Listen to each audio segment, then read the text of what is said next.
सबको नमस्कार। कला की इस पावन देहरी पर सबको नमस्कार। All welcome please. और शुरू इस तरह से करता हूँ कि ये जो परंपरागत जो हमारा बातचीत का सिलसिला है, जिसमें हम कला के समसामयिक मुद्दों पर भी चर्चा करेंगे और आधुनिक और अत्याधुनिक संदर्भों से भी जोड़ करके कला विमर्श पर कुछ चर्चा करेंगे। तो इस सिलसिले में मैं सभी मित्रों को पुनः अभिवादन कर रहा हूं और विशेष रूप से कला चर्चा के प्रति आभारी हूं, जिसने मुझे यह मंच दिया, और सभी कलाकारों और कलाविदों के लिए भी जो संवाद के लिए आज मेरे सामने हैं और हम सब लोग मिलकर के कला की संभावनाओं पर चर्चा कर रहे हैं। सभी के लिए मैं धन्यवाद और सभी के प्रति आभार व्यक्त करता हूं। विशेष रूप से कला चर्चा के संयोजक और निदेशक एंड सर्वे सर्वा ताराचंद जी शर्मा का मैं विशेष रूप से आभारी हूं। और इस संवाद को मैं शुरू करने से पहले कुछ श्रद्धेय पुण्यात्माओं को स्मरण करते हुए उन्हें श्रद्धांजलि अर्पित करना चाहता हूं, जिन्होंने कला के क्षेत्र में अपनी महत्वपूर्ण उपलब्धियां, अपूर्णीय योगदान किया है। और अनफॉर्चुनेटली आज वो हमारे बीच में नहीं है। कला और संस्कृति की पुरोधा कपिला वात्स्यायन जी, बॉलीवुड के एक महान सिंगर जिन्होंने विश्व रिकॉर्ड कायम किए हैं, सिंगर एसपी सुब्रमण्यम साहब, जाने माने कलाविद मुकुंद लाठ और अब्राहिम अलका जी, जो थिएटर के एक बहुत बड़े पुरोधा रहे हैं, जिन्होंने भारतीय रंगमंच और सिनेमा में बहुत बड़ी प्रतिभाएं दी। नेशनल स्कूल ऑफ ड्रामा के जो डायरेक्टर थे, उनकी दिवंगत आत्माओं को मैं श्रद्धांजलि देते हुए माँ सरस्वती, लक्ष्मी और दुर्गा से यह प्रार्थना करता हूं कि हम इस कार्यक्रम को आगे बढ़ाएं। और चूंकि विषय हमारा विशेष रूप से जैसा मुझे कहा गया है और हमने विमर्श के स्तर पर यह तय किया है कि ग्लोबल इनसाइट पर हम चर्चा करेंगे, कला की ग्लोबल इनसाइट पर हम चर्चा करेंगे। विश्व दृष्टि, कला की विश्व दृष्टि क्या है, क्योंकि आज हर चीज़ ग्लोबल है। लोकल से ग्लोबल का एक नया नारा हमारे सामने आया है, किंतु विशेष रूप से सब कुछ ग्लोबल है। अब ग्लोबल के अलावा कुछ नहीं है, बल्कि यह कहना चाहिए कि the whole of the world is a small community, a small village. हम इतना नज़दीक, इतने इंटरेक्शन में इतने नज़दीक आगे चुके हैं कि अब सब कुछ ग्लोबल हो गया है। किंतु एक सवाल है, इस ग्लोबल से जुड़ा हुआ एक सवाल है, जो कि प्रसिद्ध शायर जॉन एलिया ने हमारे सामने रखा है। एक छोटे से शेर से उन्होंने कहा है, घर से हम घर तक निकले, घर से हम घर तक निकल आए हैं, अपने ही आप तक गए होंगे। घर से हम घर तक निकल आए हैं, अपने ही आप तक निकल जाने और अपने आप तक सीमित हो जाने की जो बात है, जो लगभग हमें सेक्लूडेड कर रही है, विशेष रूप से इस कोरोना संकट में, जहां सारी दुनिया सिमट करके एक संकुचित दायरे में सिमट गई है। There is nothing to express, there is nothing to act, there is nothing to feel, there is nothing to explore. तो ये एक जो संकुचन की जो पूरी दुनिया सिकुड़ करके, टाइम जो है वो सिकुड़ गया है। यदि हम सल्वाडोर डाली को याद करें कि मेल्टिंग टाइम, वो मेल्टिंग टाइम नहीं है, वो सिकड़ गया है, स्क्वीजिंग टाइम। रिलेटिविटी के आधार पर वो टाइम स्क्वीज हो गया है, इतना अधिक सिकुड़ गया है कि अब हमें अपने अस्तित्व से भी खतरा नजर आने लग गया। हम अपने आप से परेशान हो गए हैं, अपने आप से दुखी हो गए हैं। और ये सबसे बड़ी चुनौती है कि हमारी सारी संभावनाएं, क्रियाशीलता, हमारी रचनात्मकताएं, हमारे विचार, हमारे समस्त आधार, समाज के सामाजिक सांस्कृतिक आधार हैं, जो मूलभूत हमारी चेतना है, उसके सामने एक बहुत बड़ी चुनौती इस पर विशेष रूप से इस कोरोना काल में, इस कोरोना संकट में एक बड़ी चुनौती हमारे सामने आ गई है। और यह चुनौती सभी कलाविदों के लिए, कलाकारों के लिए, सभी राजनीतिज्ञों के लिए, समाज व्यवस्था से जुड़े तमाम लोगों के लिए, बल्कि एक आम आदमी के लिए सबसे बड़ी चुनौती है। तो इस चुनौती को हम कैसे निपटेंगे, कैसे इस चुनौती का सामना करेंगे? भारतीय दर्शन कहता है वसुधैव कुटुंबकम, सब विश्व एक है, सारा विश्व हमारा परिवार है। ये एक परिवार जो सदियों से एक परिवार था, जो हम कल्पना करें कि एक परिवार है, वो टूट चुका है, बिगड़ चुका है, संकुचित हो गया है, एक सीमित दायरे में आ चुका है। और निश्चित रूप से ये जो सीमित दायरा है, जो कि हमारी दुनिया का सीमित दायरा है, जिसने हमारे अस्तित्व के सामने तमाम नए संकट पैदा कर दिए हैं, जो संकट विश्व युद्ध में भी पहले नहीं हुए थे। इसके पहले शताब्दियों में जो शोषण हुआ, शताब्दियों में जो परेशानियां हुई, शताब्दियों में जो आक्रमण और तमाम प्रकार की जो परेशानियां आई, उन सब परेशानियों से भी बढ़कर के ये संकट है जिसे हम कोरोना काल में भोग रहे हैं। आज सारा विश्व जो है इस ग्लोबल संकट से जूझ रहा है और कुछ समझ में नहीं आ रहा है। कारण ये है कि आज इस कॉज का हमें analytically we are not able to know, functionally we are not knowing ये कॉज जो है उसकी अल्टीमेटली ये प्रभाव कहाँ तक जाएगा, हम कहाँ तक इससे मुक्त नहीं होंगे, ये चुनौती कब तक आखिर रहेगी। तो ये एक बड़ी चुनौती है जो कि ग्लोबल चुनौती है। और इसी चुनौती को यदि हम विश्व के कला परिप्रेक्ष्य में देखेंगे तो आपको लगेगा कि ये चुनौती कोई कम बड़ी चुनौती नहीं है। अभी गली में से रिकॉर्ड आ रहा है, इरादा कर लिया हमने स्वच्छ भारत का इरादा। तो ये नारा बहुत अच्छा लग रहा है, स्वच्छ भारत का इरादा हमने कर लिया है और हम स्वच्छ भारत के लिए लगे हुए भी हैं। गली में से ये रिकॉर्ड अभी मेरे सामने से निकल के चला गया। किंतु अब ये बताइए कि इरादा हमने कर लिया स्वच्छ भारत का, किंतु ये स्वच्छ भारत के अलावा जो विश्व जो अनक्लीन्ड हो गया है, जो वायरल हो गया है, जिसमें तमाम प्रकार की दूषित हवाएं बह रही हैं, जहरीली हवाएं बह रही हैं, अमानवीय संकट पैदा हो गया है, युद्ध के संकट मंडरा रहे हैं, एक अजीब और गरीब तरह की आणविक घुटन, कंप्रेशन हो गया है। इससे हम कैसे मुक्त होंगे? तो ये बहुत बड़ा सवाल है और इस सवाल से हम सभी बुद्धिजीवी, सभी कलाकार, सभी कला चेतना हमारी जुड़ी हुई है। तो मैं इसी संदर्भ में अपनी बात कहना चाहता हूँ कि ये चुनौती, जिसका एक सीधा, सरल और सहज जवाब ये है कि हमें चलते रहना है, हमें चलते जाना है, अंतहीन इस यात्रा में हमें चलते जाना है। बहुत छोटा सा संकट है, ये अभी ऐसे निपट जाएगा। चरई बहती, चरई बहती, चरई बहती। तो ये चरई बहती वाला दर्शन बहुत बड़ा दर्शन है और ये इस पूरे ब्रह्मांडीय चेतना को देखते हुए ये ग्लोबल जो रियलिटी है, इससे पिग्मी हमें ऐसा लगता है कि शायद ये एक बहुत छोटी चुनौती है जिससे हम बहुत जल्दी से निपट लेंगे। ये जो बात है, जो कि एक विमर्श के लिए आज हमारे लिए एक सेंट्रल थीम बन चुकी है, हमारे लिए एक बड़ी चुनौती है और मैं मानता हूं कि इस चुनौती को हमको किसी न किसी रूप में स्वीकार करना ही चाहिए। तो अब चलिए हम चलते हैं, कोशिश करते हैं कि इस चुनौती को हम कैसे स्वीकार करें हैं। सबसे पहले सवाल उठता है कि हम इसके पहले भी कहीं कोई ऐसी चुनौतियां आई होंगी। निश्चित रूप से इस प्रकार के वायरल संकट, इस प्रकार की एपिडेमिक्स बहुत हुई हैं। ये पेंडेमिक से पहले भी बहुत एपिडेमिक्स हुई हैं। हजारा, कोलेरा, ट्यूबरकुलोसिस, हैजा और बहुत सारी बीमारियां, प्लेग ने पूरी दुनिया को हिला दिया था किसी समय, वर्ल्ड वार के टाइम में। वर्ल्ड वार में भी बहुत सारी ऐसी बातें हुई। किंतु ये सारी चीज़ें किसी न किसी रूप में कलाकारों ने अपनी चुनौतियों के साथ में, एक सकारात्मक मुद्रा के साथ में, सहजता से एक चुनौती मानते हुए इसे स्वीकार किया और व्यापक स्तर पर हमने सभी प्रकार की विपदाओं का, सभी प्रकार की नकारात्मक जो स्थितियां थी उनका विरोध किया, उनके खिलाफ रेजिस्टेंस किया। चाहे वो हमने कला के लिए के नाम पर किया, चाहे मार्क्सवाद के नाम पर किया, चाहे अस्तित्ववाद के नाम पर किया, चाहे किसी भी विचारधारा के नाम पर किया, चाहे किसी भी पार्टी पॉलिटिक्स से किया, किसी भी रूप में किया, किंतु उसका विरोध किया। बल्कि हम ये कहेंगे कि मनुष्य की जो मूल प्रवृत्ति है, चेतना है मनुष्य की, जो कि पदार्थ के विरुद्ध है, जो जड़ता के खिलाफ जो संघर्ष की जो उसकी मानसिकता है, जो उसमें जो खूबी है, उस जड़ता के खिलाफ जो उसके जो अस्तित्व की जो चेतना है, जो अस्थि की चेतना है, वो अस्थि की चेतना इस बात का हमें पूरी तरह से रास्ता दिखाती है कि हम किसी भी विपदा से आराम से निपट सकते हैं। कोई किसी प्रकार की कोई समस्या नहीं है।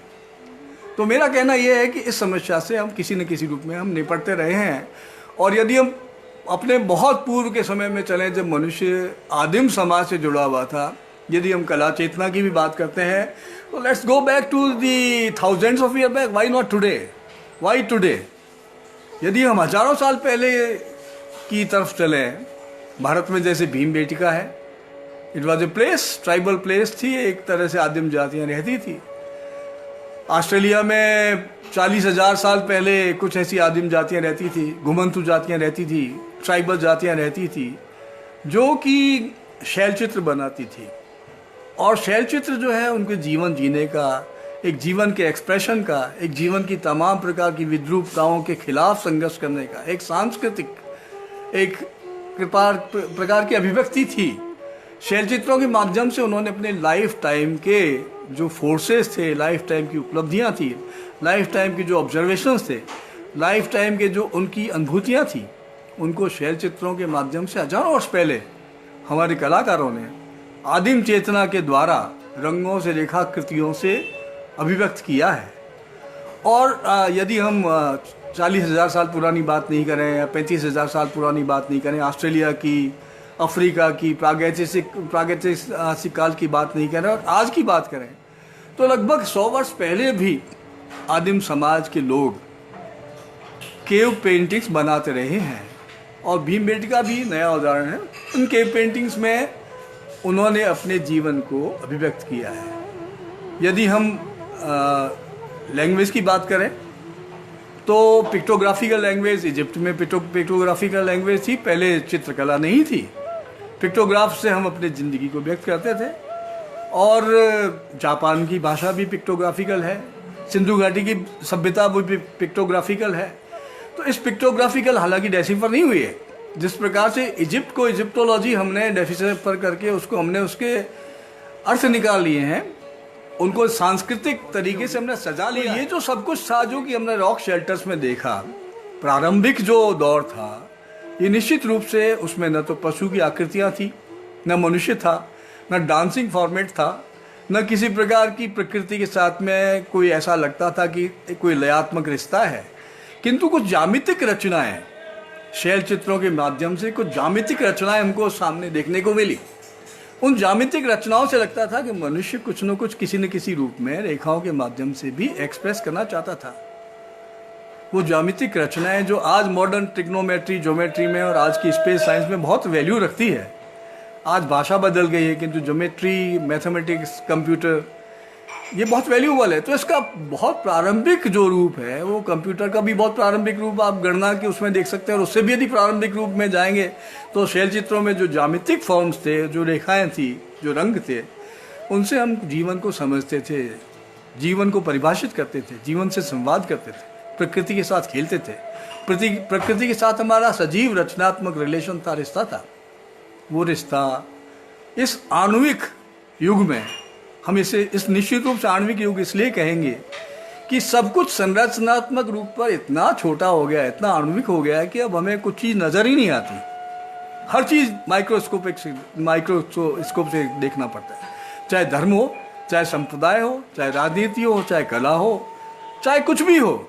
यानी अनफॉर्चुनेटली हमारी जो आँखें हैं, हमारे जो जीवन के सामान्य जो हमारी जो इंद्रियां हैं, वो लगभग अब ये सब कुछ ऐसा लगता है कि हम वैदिक तरफ चलेंगे। यानी नाउ इंद्रियों ने अब देखना, सुनना, सूंघना, महसूस करना सब बंद कर दिया और हम ब्रह्म की तरफ ब्रह्मलीन हो गए। तो एक बहुत बड़ी उपलब्धि है। यदि कोरोना ने हमें ब्रह्मलीन बना दिया तो ये कला के लिए एक बहुत बड़ी चेतना। किंतु मैं ऐसे सिंपल मजाक में कह रहा हूँ कि ये स्थिति बहुत घातक है। और ये एब्स्ट्रैक्शन इतना घातक है कि जो किरकेगार्ड ने, सौरन किरकेगार्ड ने अपनी एक कहानी में महसूस किया था कि he came to know that he was existing. बीच में थोड़ा सा व्यवधान आ गया था, कुछ लाइट चली गई थी। हेमंत श्रेष्ठ नमस्कार, गुड मॉर्निंग सर। अखिल राय नमस्कार, कविता जोशी जी नमस्कार। तो ये बात हम कर रहे हैं कि उस विलुप्त चेतना को, जो मानवीय संदर्भों से, मानवीय संवेदना से, मानवीय अभिव्यक्ति से जुड़ी हुई विलुप्त चेतना है, जो हजारों साल पुरानी विलुप्त चेतना है, जिसका विकास क्रमशः विकास भी हुआ है। और आज जिस स्तर तक हम आ गए हैं, जिस जगह आज हम खड़े हो गए हैं, यदि हम पीछे लौट करके देखें तो ये महसूस होता है कि साइंस ने, कला ने, सामाजिक शास्त्र ने, अर्थशास्त्र ने हमें ऐसे बहुत सारे उपकरण दिए हैं, ऐसी बहुत सारी सुविधाएं दी हैं, ऐसी बहुत सारे हमें आश्रय स्थल दिए हैं जिनको हम टोटल नेगेटिव नहीं मानते। और उनके माध्यम से हम अपने आप की पुनर्ऊर्जा महसूस कर सकते हैं, पुनर्जागरण हम महसूस कर सकते हैं। और जो कुछ टूट गया है, जो बिखर गया है, उसे हम पुनर्योजित कर सकते हैं, जो कि इटली में पुनर्जागरण के टाइम में 14वीं से 17वीं शताब्दी के दौरान में हुआ था। और जो रिलीजन था वो एक नई परिभाषा में रिलीजन अभिव्यक्त हुआ। पुराना जो रिलीजियस ऑर्थोडॉक्स था वो समाप्त हुआ और एक नए संदर्भ में, एक विज्ञान के एक नए आयाम से हम लोग जुड़े। केमिस्ट्री, फिजिक्स, बायोलॉजी, जूलॉजी, ये सारी चीज़ें नई चेतना के रूप में, एक नए प्रैक्टिकल वर्ल्ड के रूप में, एक मनुष्य की सॉल्यूशंस के रूप में, मनुष्य की एक रचनात्मक क्षमता के रूप में, कैपेसिटी बिल्डिंग के रूप में, एक आधारभूत सच्चाई के रूप में हमारे सामने आई, जिसको कला चेतना ने भरपूर जिया, भरपूर उसकी अभिव्यक्ति की। माइकल एंजेलो की बात करिए, he was great architect, he was a great artist, he was a great poet, what he was not. Chapels में उन्होंने जो भित्ति चित्र बनाए, गॉड की, क्राइस्ट के पुनरागमन की जो उन्होंने अपनी बात चैपल्स में की, और जिस प्रकार से उन्होंने रिसरेक्शन को, जो कि क्रिश्चियनिटी का एक बहुत बड़ा आधार है, उसको नवीन चेतना के साथ, नव चेतना के साथ में उन्होंने प्रस्तुत किया। Last supper was a great painting by great artist Leonardo ने मोनालिसा की मुस्कान बनाई। इस प्रकार के जो तमाम चित्र, पिकासो ने वार के खिलाफ में बड़े चित्र बनाए। तो ये जो सारी तमाम जो चेतना है मनुष्य की, कलाकार की चेतना है, जिसको हम ग्लोबल पर्सपेक्टिव में देख सकते हैं, तो ये चेतना अमानवीय जो संदर्भ थे, जो आक्रमण हमारे खिलाफ था, या जो एक जानी समझी युद्धपरक मानसिकता से जो मानवीयता के खिलाफ जो विरोध हो रहा था, उसके खिलाफ पिकासो ने गुएर्निका बनाई। और चीखती हुई महिला, अपंग लोग, विकृत चेहरे, चीखते हुए लोग, गुर्राते हुए घोड़े, मानव पशु, इस प्रकार से एक डिस्टॉर्टेड उन्होंने 43 फीट का, 11 फीट का, 5 फीट का इतना लंबा एक मैड्रिड में प्रदर्शित किया अपना गुएर्निका, जिससे ये मालूम पड़ा कि जो हमारा डिह्यूमनाइजेशन हो गया है, जो अमानवीकरण हो गया है, उसका कारण जो युद्ध की पिपासा है, और जो ये एक सिविल वार, जिसको हम दुनिया भर में किसी न किसी रूप में, चाहे फ्रांस की और जर्मनी की लड़ाई हो, चाहे किसी प्रकार की सिविल वार हो, तो ये आउटकम जो सिविल वार बार बार हर प्रकार की जो ये समस्याएं पैदा होती हैं, उसके खिलाफ एक तरह का रिवोल्ट, एक पॉजिटिव, एक रचनात्मक विरोध पिकासो ने व्यक्त किया। और इस विरोध को पूरी दुनिया ने स्वीकार किया, पूरी दुनिया ने एक पॉजिटिव वैल्यू के रूप में इसको ग्रहण किया। लियोनार्डो डा विंसी की हमने बात की, माइकल एंजेलो की हमने बात की, सल्वाडोर डाली पर आइए। सल्वाडोर डाली की तमाम प्रकार की जो कलाकृतियाँ हैं, वो एक अपनी विचित्रता लिए हुए, नहीं, एक अजीब तरह का सुपर कॉन्शसनेस, जो अनकॉन्शस जो माइंड है, एक सुपर कॉन्शस माइंड है, एक अलग तरह का माइंड जो नॉर्मली विजिबल नहीं है, जिसको किसी समय हो सकता है कि हमारे मनोविज्ञानियों ने देखा, युंग ने देखा, फ्राइड ने देखा, किंतु उससे भी कुछ आगे की एक नई चेतना, यानी कलाकार के सामने एक हमेशा चुनौती रहती है कि स्टैटिक जो हो गया समाज, उस स्टैटिक समाज से हम कैसे मुक्त हों। यदि बंधी बधाई परिभाषा की बात करें, तो यदि हम ये सोचें कि समाज का केवल हल जो मार्क्सवाद से हो सकता है, डायलेक्टिक मटेरियलिज्म से हो सकता है, तो संभव नहीं था। इसको अस्तित्ववाद ने बहुत आसानी से प्रूव कर दिया। फिनोमेनोलॉजी में इतना घोर तरह से इसका विरोध हुआ, इतना इरेशनल इसको चूज करके बताया गया कि this is nothing, it's not possible that everything you make a sort of equation and मनुष्य की तमाम समस्याओं को एक सरल समाधान आप निकालने संभव नहीं है। तो ये जो सारी बातें एनलाइटनमेंट की बातें होती हैं, जो धर्म की स्टैटिकनेस से या जड़ता से जो हमें मुक्त करती हैं, जो समाज की जो विपरीत धाराएं हैं जो हमें तोड़ रही हैं, उन धाराओं से जो हमें मुक्त करती हैं, उन धाराओं के खिलाफ यदा कदा हर तरह से किसी न किसी रूप में विरोध हुआ है। और यह विरोध हमारे कला जगत का एक स्थायी अंग, एक स्थायी रूप हमारे सामने आया है। तो ये बात महत्वपूर्ण है। अब यदि हम भारत की बात करें, भारतीय चेतना की बात करें, तो ये विकास सतत, चूँकि हमारी जो संस्कृति है, ये सनातन संस्कृति है, हम ये नहीं मानते कि जो पहले था वो अब दूसरा हो जाएगा, उसके बाद कुछ नया बदल जाएगा। हम कहते हैं तदासीत तत्पश्चात तद्भवत, यानी इट्स ए ग्लोबल कंसेप्ट। ये सब कुछ सर्कुलर है, द टाइम इज सर्कुलर। हम जो अजंता में, एलोरा में और आज तक जो देख रहे हैं, और उसके पहले वैदिक टाइम्स में जो हमने समय देखा है, इसके पहले हमने प्री वैदिक टाइम में जो समय देखा है, जिस तरह की भाषा देखी है, जिस प्रकार की हमने रस सिद्धांत बनाए, जिस प्रकार के हमने लैंग्वेज की डिसिप्लिन्स को डेवलप किया है, जिस प्रकार के हमने वैज्ञानिक चेतना विकसित की है, जिस प्रकार से हमने सांस्कृतिक अपनी धरोहरों का विस्तार किया है, तो ये जो सारा काल है, चाहे गुप्त काल हो, चाहे गांधार शैली हो, चाहे चौल पीरियड हो, चाहे परिहार गुर्जर काल हो, चाहे अवनींद्रनाथ रविंद्रनाथ तक आने तक की बातें हो, तो ये सारी जो चेतना है, कालिदास को ले लीजिए या आज तक के लोगों को आप स्वामीनाथन को ले लीजिए, अमृता शेरगिल को ले लीजिए, रविंद्रनाथ को ले लीजिए, हुसैन को ले लीजिए, गायतोंडे को ले लीजिए, हैबार को ले लीजिए, तो ये सारे जो कलाकार हैं, इन्होंने मानवीय चेतना, मानवीय संचेतना, मानव मूल्यों की धरोहर को संरक्षित किया है, उसको सुरक्षित किया है, उनको पुनर्जीवित किया है, उनका पुनरावलोकन किया है, उनमें एक नए युग को देखा है, और मनुष्य को तमाम प्रकार की उसकी बाधाएं हैं, तमाम प्रकार की जो उसकी पीड़ाएं हैं, तमाम प्रकार की जो उसकी जो नकारात्मक प्रवृत्तियां, उनसे मुक्त करने की कोशिश की है। तो ये संदर्भ जो है हमारा, ये एक शाश्वत संदर्भ है, और ये शाश्वत संदर्भ, जीवंत संदर्भ हमारा टाइम की उस थ्योरी से अलग है जो कि टाइम को हम रेखीय मानते हैं। तो कला में ये चेतना बहुत महत्वपूर्ण है। यदि हम अंतर्राष्ट्रीय दृष्टि की बात करते हैं, तो भारतीय संदर्भ में हम अंतर्राष्ट्रीय दृष्टि में हम रेखीय समय की बात नहीं कर रहे हैं। भारतीय समय में यदि हम अंतर्राष्ट्रीय दृष्टि की या ग्लोबल चेतना की बात कर रहे हैं, तो सर्कुलर टाइम की बात कर रहे हैं। We can not change that. Good morning. तो ये जो ग्लोबल जो वस्तुपरक या सब्जेक्टिव दोनों मान लीजिए, तो ये एक अप्रोच है, ये सर्कुलर है। Indian concept, this notion is circular, it's neither relative nor Rekhi, it is circular. पर हम इसको ये कोई हम इसको जड़ता से या रूढ़िगत तरीके से यदि देखेंगे तो गलत हो जाएगा, सब कुछ गड़बड़ हो जाएगा। यानी एक संकुचित दायरे में हम आ जाएंगे और ये उस जल की कल्पना करेंगे जो जल ठहर गया है और वो जल का विकास नहीं हो रहा है। तो ये स्थिति देखनी पड़ेगी कि ये जो सर्कुलर है इसमें भी संभावनाएं हैं, रेखी है उसमें भी संभावनाएं हैं, रिलेटिविटी का जो कंसेप्ट है उसमें भी संभावनाएं क्या, बल्कि ये अलग अलग तरह से लोगों ने अलग अलग सत्य का अनुसंधान किया, उसे देखा है। तो कला में जो विविधताएं हैं, अनेकता में जो एकता की बात है, ये विविधता बहुत नेचुरल है। कला को हम एक फॉर्मेट में, एक सिद्धांत में, एक गढ़े गढ़ाए प्रारूप में, एक ऐसे बर्तन में नहीं रख सकते जिस बर्तन का आकार सीमित है।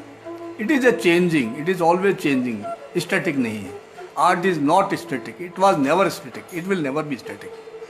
तो ये बात हमें प्रयोगशील, चाहे लेखक हों, चाहे कलाकार हों, चाहे नृत्यकार हों, चाहे संगीतकार हों, चाहे कलाकार हों, और विशेष रूप से चूँकि हम अभी फ़िलहाल कला की, हम विजुअल चेतना की बात कर रहे हैं, तो इन कलाकारों को यदि हम देखते हैं और उनके यदि दृष्टिगत मूल्यों की बात करते हैं, तो ये सकारात्मक उपलब्धि हमें ग्लोबली कंटेक्स्ट में सर्कुलर नज़र आनी चाहिए। यदि हम भारतीय परंपरा से जुड़े हुए हैं, यदि हम वेस्टर्न परंपरा से जुड़ रहे हैं, तो निश्चित रूप से एक ही होगी। या अब ये सब कुछ गड्ढमड इस तरह से हो गया कि अब इन थ्योरेटिकल प्रॉब्लम्स में बिना मतलब जाने का कोई अर्थ नहीं है। अब न इतिहास है, न भूगोल है, न धर्म है, न कर्म है, न कोई जाति है, न कोई व्यवहार है, न कोई रूपरेखा है, न कोई परंपरा है, न सब कुछ it has become a moment. It's the momentum almost. Now everything एक आंवले की तरह से हमारे हाथ में रखा हुआ है। एक आंवला, छोटा सा आंवला है, जिस आंवले को हम घुमा के देख रहे हैं, इसको हम चख लेते हैं थोड़ा सा, फिर घुमा के देखते हैं।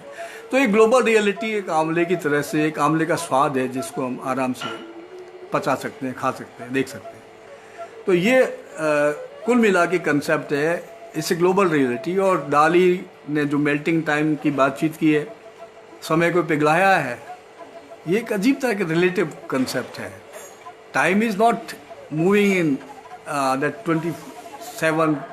24/7 वाला कंसेप्ट नहीं। इट्स फ्लोटिंग, इट्स अनइवनली, कोई किसी प्रकार का कोई पता नहीं कहाँ जा रहा है, किस डायरेक्शन में जा रहा है। तो ये जो कंसेप्ट है, ये हमारे कलाकारों ने दिया है। इस संदर्भ में यदि हम बात करते हैं तो परंपरागत कला, आधुनिक कला और प्री हिस्टोरिक कला या शैल चित्रों की कला, उसमें एक प्रकार का लिंकेज है और उस लिंकेज को अलग अलग पर्सपेक्टिव से, अलग अलग तरीके से हम उसको देख सकते हैं। यदि मैं बात करता हूँ तो मैं ये मानता हूँ कि राजस्थान एक समृद्ध कला परंपरा से जुड़ा हुआ है। हम उसके पहले मुग़ल चेतना से जोड़ सकते हैं, हम पहाड़ी पेंटिंग से जोड़ सकते हैं, हम मेवाड़ कलम से अपने आप को जोड़ सकते हैं, हम अपने शैल चित्रों से अपने आप को जोड़ सकते हैं, हम अपने लोक चित्रों से, सांझी से अपने आप को जोड़ सकते हैं, हम वैदिक जो हमारे मोटिव्स हैं उनसे अपने आप को जोड़ सकते हैं। तो राजस्थान की जो परंपरा है, चाहे उसमें गोवर्धन जी हों, चाहे उसमें PN चुड़ैल साहब हों, चाहे उसमें ज्योति स्वरूप हों, चाहे उसमें विद्यासागर हों, चाहे उसमें चरण शर्मा हो, चाहे उसमें जयशंकर शर्मा हो, चाहे वीरेन बन्नू हो, चाहे शम्मी हो, चाहे गीताई जी हो, चाहे वेदपाल शर्मा बन्नू हो, राम गोपाल विजयवर्गीय हो, राम जायसवाल हो, कृपाल सिंह जी हो, देवकी नंदन जी शर्मा हो, ये सारे लोग हैं। आज तक के लोगों में यदि हम चलते हैं, देखते हैं, तो मैं मानता हूँ कि बहुत ही पॉजिटिव तरीके से कला चेतना का विकास हुआ है। और कला चेतना ने, कुछ लोगों ने हालांकि ये इसको स्पष्ट रूप से देखा है और महसूस किया है, और ये बात गलत भी नहीं है, कि लगभग एक इमिटेशन ही है। यदि हम आधुनिक चित्रकला की बात करें तो सिंपली एक तरह की, आप माने या ना माने या बुरा माने, ये किसी न किसी रूप में हम पश्चिम की नकल ही कर रहे हैं। आप आकृति मूलक या फिगरेटिव कलाकार या मिनिएचर वाले इस बात से प्रसन्न नहीं हो, क्योंकि फिगरेटिव की भी प्रॉब्लम ये है कि फिगरेटिव कला सारी की सारी पश्चिमी कला की कॉपी वर्क है। यानी यदि मिनिएचर की बात करें तो मौलिकता है, मौलिकता का सृजन है, हम ये मना नहीं करते, किंतु अधिकतर जो विकास हुआ है, मास्टर्स पेंटर्स की हम बात नहीं करते, कॉपी मास्टर्स की यदि हम बात करते हैं तो इससे simply copy work. Modern painting copy work नहीं है, किंतु लगभग उसका इमिटेशन स्वरूप के स्तर पर, एक्सप्रेशन के स्तर पर, विचार के स्तर पर, चेतना के स्तर पर। और ये संदर्भ यदि हम कला समीक्षा की बात करते हैं तो हेमंत शेष ने पिछली बार इस बारे में विस्तार से इस पर पेपर रीडिंग भी की है, और ये बात उन्होंने बहुत अच्छे स्तर पर कही है, जिससे कुछ लोग नाराज भी हुए हैं। हेमंत जी ने स्पष्ट कहा है कि ये जो कला चेतना हम पिछले 100, 200, 400 सालों में देख रहे हैं, इसमें किसी न किसी प्रकार की मौलिकता की कमी है और हमें इस बात को स्वीकार करना पड़ेगा। मेरे ख्याल में यदि हम बहुत ओपन हार्ट से इस बात को महसूस करें तो बावजूद क्षमताओं के, बावजूद पर्सपेक्टिव के, बावजूद टैलेंट्स के, बावजूद रंग चेतना के, बावजूद बहुत कुछ अच्छा है, हमें कहीं न कहीं तो स्वीकार करना ही पड़ेगा कि मौलिकता का कहीं न कहीं कोई अभाव है। तो ये अभाव फिर एक सवाल उठता है जो हेमंत ने, पुनः मैं उस बात को जिक्र करूंगा, रुडयार्ड किपलिंग के साथ में उन्होंने सवाल उठाया कि east is east and west is west, and this east and west will only meet when impossible will happen, when God, यानी जब आसमान और धरती मिल जाएंगे तभी ईस्ट और वेस्ट मिलेंगे। तो ये जो दूसरा पार्ट है ईस्ट और वेस्ट के मिलने का, जो लगभग असंभव है, रुडयार्ड किपलिंग ने घोषणा की है। एक बहुत बड़ी विचार शक्ति है रुडयार्ड किपलिंग की, he was great author, great writer, thinker. तो ईस्ट और वेस्ट की जो ये एक डिमार्केशन, जो एक तरह का विभाजन, ये सहज विभाजन है या असहज विभाजन है, इसके पीछे क्या है, इसके पीछे क्या ग्लोबल रियलिटी है, इसके पीछे का ग्लोबल पर्सपेक्टिव क्या है, क्या हम इसके बारे में कुछ विचार कर सकते हैं? आप सोचिए, यदि आप इस संबंध में कुछ सवाल पूछना चाहें तो मैं आपको वेलकम करूंगा, किंतु उसके पहले मैं आपसे निवेदन करूंगा कि चूंकि ताराचंद जी ने मुझे कहा था, मैं अपने बारे में भी थोड़ा सा आपको अपना परिचय दे दूं। मैं अशोक आत्रे, बीकानेर में मैं पैदा हुआ और एक परंपरागत जो राजगुरु परिवार है, जो कि उस समय के स्टेट जो स्पिरिचुअल हेड थे, उस फैमिली को मैं बिलोंग करता हूँ, जो संस्कृति की, तंत्र की विशाल परंपरा, 250, 300, 400 साल की परंपरा है, उससे मैं जुड़ा हुआ हूँ। और मैं BSc तक पढ़ा हूँ, मैं किसी कारण से बीच में मैंने पढ़ाई छोड़ दी थी, और उसके बाद मैं बहुत सारे काम इधर उधर के करता रहा, किंतु मेरा जो बचपन है वो जयपुर, बीकानेर, भोपाल, बॉम्बे, यानी बचपन से लेकर आज तक की जो मेरी यात्रा है, उसमें मूल रूप से जो मेरे प्रारंभिक संस्कार हैं वो न तो रिलीजियस हैं, न कोई कला के संस्कार हैं, न साहित्य के संस्कार हैं, किंतु ये अचानक मैं मानता हूँ कि when I was little bit young, लगभग मैं जब किशोरावस्था में था, तब मुझे कुछ समझ में आया कि मैं कुछ लिख सकता हूँ, मैं कुछ पढ़ना मैंने शुरू किया, कुछ सोचना शुरू किया और मुझे कला के प्रति रुझान हुआ। प्रारंभ में तो जब स्कूल डेज में जैसे ड्राइंग बनाते वैसे मैं भी ड्राइंग बनाता था। और हमारे यहाँ एक आशाराम जी बहुत अच्छे कलाकार थे, जिनसे प्रेमचंद गोस्वामी ने, राधा बल्लभ गौतम ने और प्रकाश परिमल ने और रंजन गौतम ने सीखा है। वो he was a great artist, बहुत बड़े कलाकार थे बीकानेर में, जो कि पोस्टर्स बनाते थे। जिस तरह से पुराने ज़माने के सारे कलाकार पोस्टर्स बनाते थे फिल्मों के, और बहुत अच्छे पोर्ट्रेट्स बनाते थे, तो आशाराम जी भी बहुत अच्छे पोर्ट्रेट बनाते थे। उनसे मैंने मोर बनाना, चिड़िया बनाना और ये कुछ बिगनिंग में सीखा, किंतु वो 2-3 दिन की केवल एक संस्कार था जिसका मुझे उल्लेख करना चाहिए, क्योंकि he was a great artist. और उससे प्रेमचंद गोस्वामी, आर.बी. गौतम, रंजन गौतम जैसे कलाकार पैदा हुए, तो एक बहुत बड़ा संस्कार था। और उसके पहले और बहुत सारी लोक शैलियाँ बीकानेर में चल रही थी। जैनियों की मथेरन शैली चलती थी, बहुत सारे लोग कला से जुड़े हुए थे, किंतु ये जो एक बड़ा जो एक हमें कला परिवार जिससे हम जुड़ गए अचानक, उसमें कुछ समय लगा। और इसके लिए मैं जयपुर आया। जयपुर में मेरी पढ़ाई लिखाई हुई और जयपुर में प्रारंभिक दौर में जो पत्र पत्रिकाएँ आती थी उनमें हम चित्र देखते थे। विशेष रूप से कल्याण में, जब मैं बचपन में छोटा था तो कल्याण में मैं मैं चित्र देखता था। और चित्रा बी के मित्रा के चित्र मुझे बहुत प्रभावित करते थे, वो बहुत कलरफुल थे। और भगवान के चित्र ब्लैक एंड वाइट थे, तो हम जल्दी से उनको पेजेस को आगे बढ़ा देते थे, किंतु बी के मित्रा को आते ही हम बड़ा आराम से उसको रख लेते थे और बहुत आराम से उनको देखते थे। तो जो कलरफुल जो एक फीलिंग थी, जो कि उस जमाने में ट्रेडल मशीन में छपता था, उस समय ऑफसेटर था नहीं, तब भी कलरफुल जो एक पेंटिंग की जो परंपरा थी, रिचनेस थी, वो आपको कल्याण के उन पुराने अंकों में मिलेगी, विशेषांगों में मिलेगी, या उस जमाने की जो कंटेम्प्रेरी पत्रिकाएं, सरस्वती या दूसरी पत्रिका में मिलेगा। तो वो आर्ट धीरे धीरे एक स्टेज ऐसी आ गई कि उस आर्ट का आफ्टर सम टाइम वो आर्ट धीरे धीरे विलुप्त होने लगा। और आप ये मानिए कि वो मिनिएचर परंपरा भी, जो कि एक बहुत समृद्ध परंपरा थी, जो कि पहाड़ी पेंटिंग तक आते आते और राजपूत कलम तक आते आते जो बहुत अधिक समृद्ध हो गई थी, बहुत अधिक मैच्योर हो गई थी, उसमें भी किसी न किसी वजह से अवमूल्यन का समय आया और वो मिनिएचर परंपरा भी धीरे धीरे विलुप्ति के कगार पर आने लगी। क्योंकि जब दरबार समाप्त हो गए, जब राजसत्ता समाप्त हो गई, जब पुराना समाज समाप्त हो गया, जब पुराने प्रशंसक समाप्त हो गए, जब पुराना संगीत समाप्त हो गया, जब पुरानी चीज़ें समाप्त हो गई, जब पुरानी धरोहर समाप्त हो गई, और जब वेस्टर्न जो एजुकेशन है, वेस्टर्न सिस्टम है, वेस्टर्न समाज, पश्चिमी समाज ने जब अपने पूरे पुरजोर ताकत से हमारे जीवन को बदलने की कोशिश की, चाहे वो मुगल आक्रांता हो, चाहे ब्रिटिश सिस्टम हो, जब भारतीय समाज पर तेजी से आक्रमण होने लगे, हूणों का चाहे आक्रमण हो, चाहे मुगलों का आक्रमण हो, चाहे ब्रिटिश कॉलोनाइजेशन की बात हो, तो उसमें शिक्षा, संस्कृति, समाज, परंपरा, भाषा, भूगोल, अर्थशास्त्र, सोचना समझना सब कुछ बदल।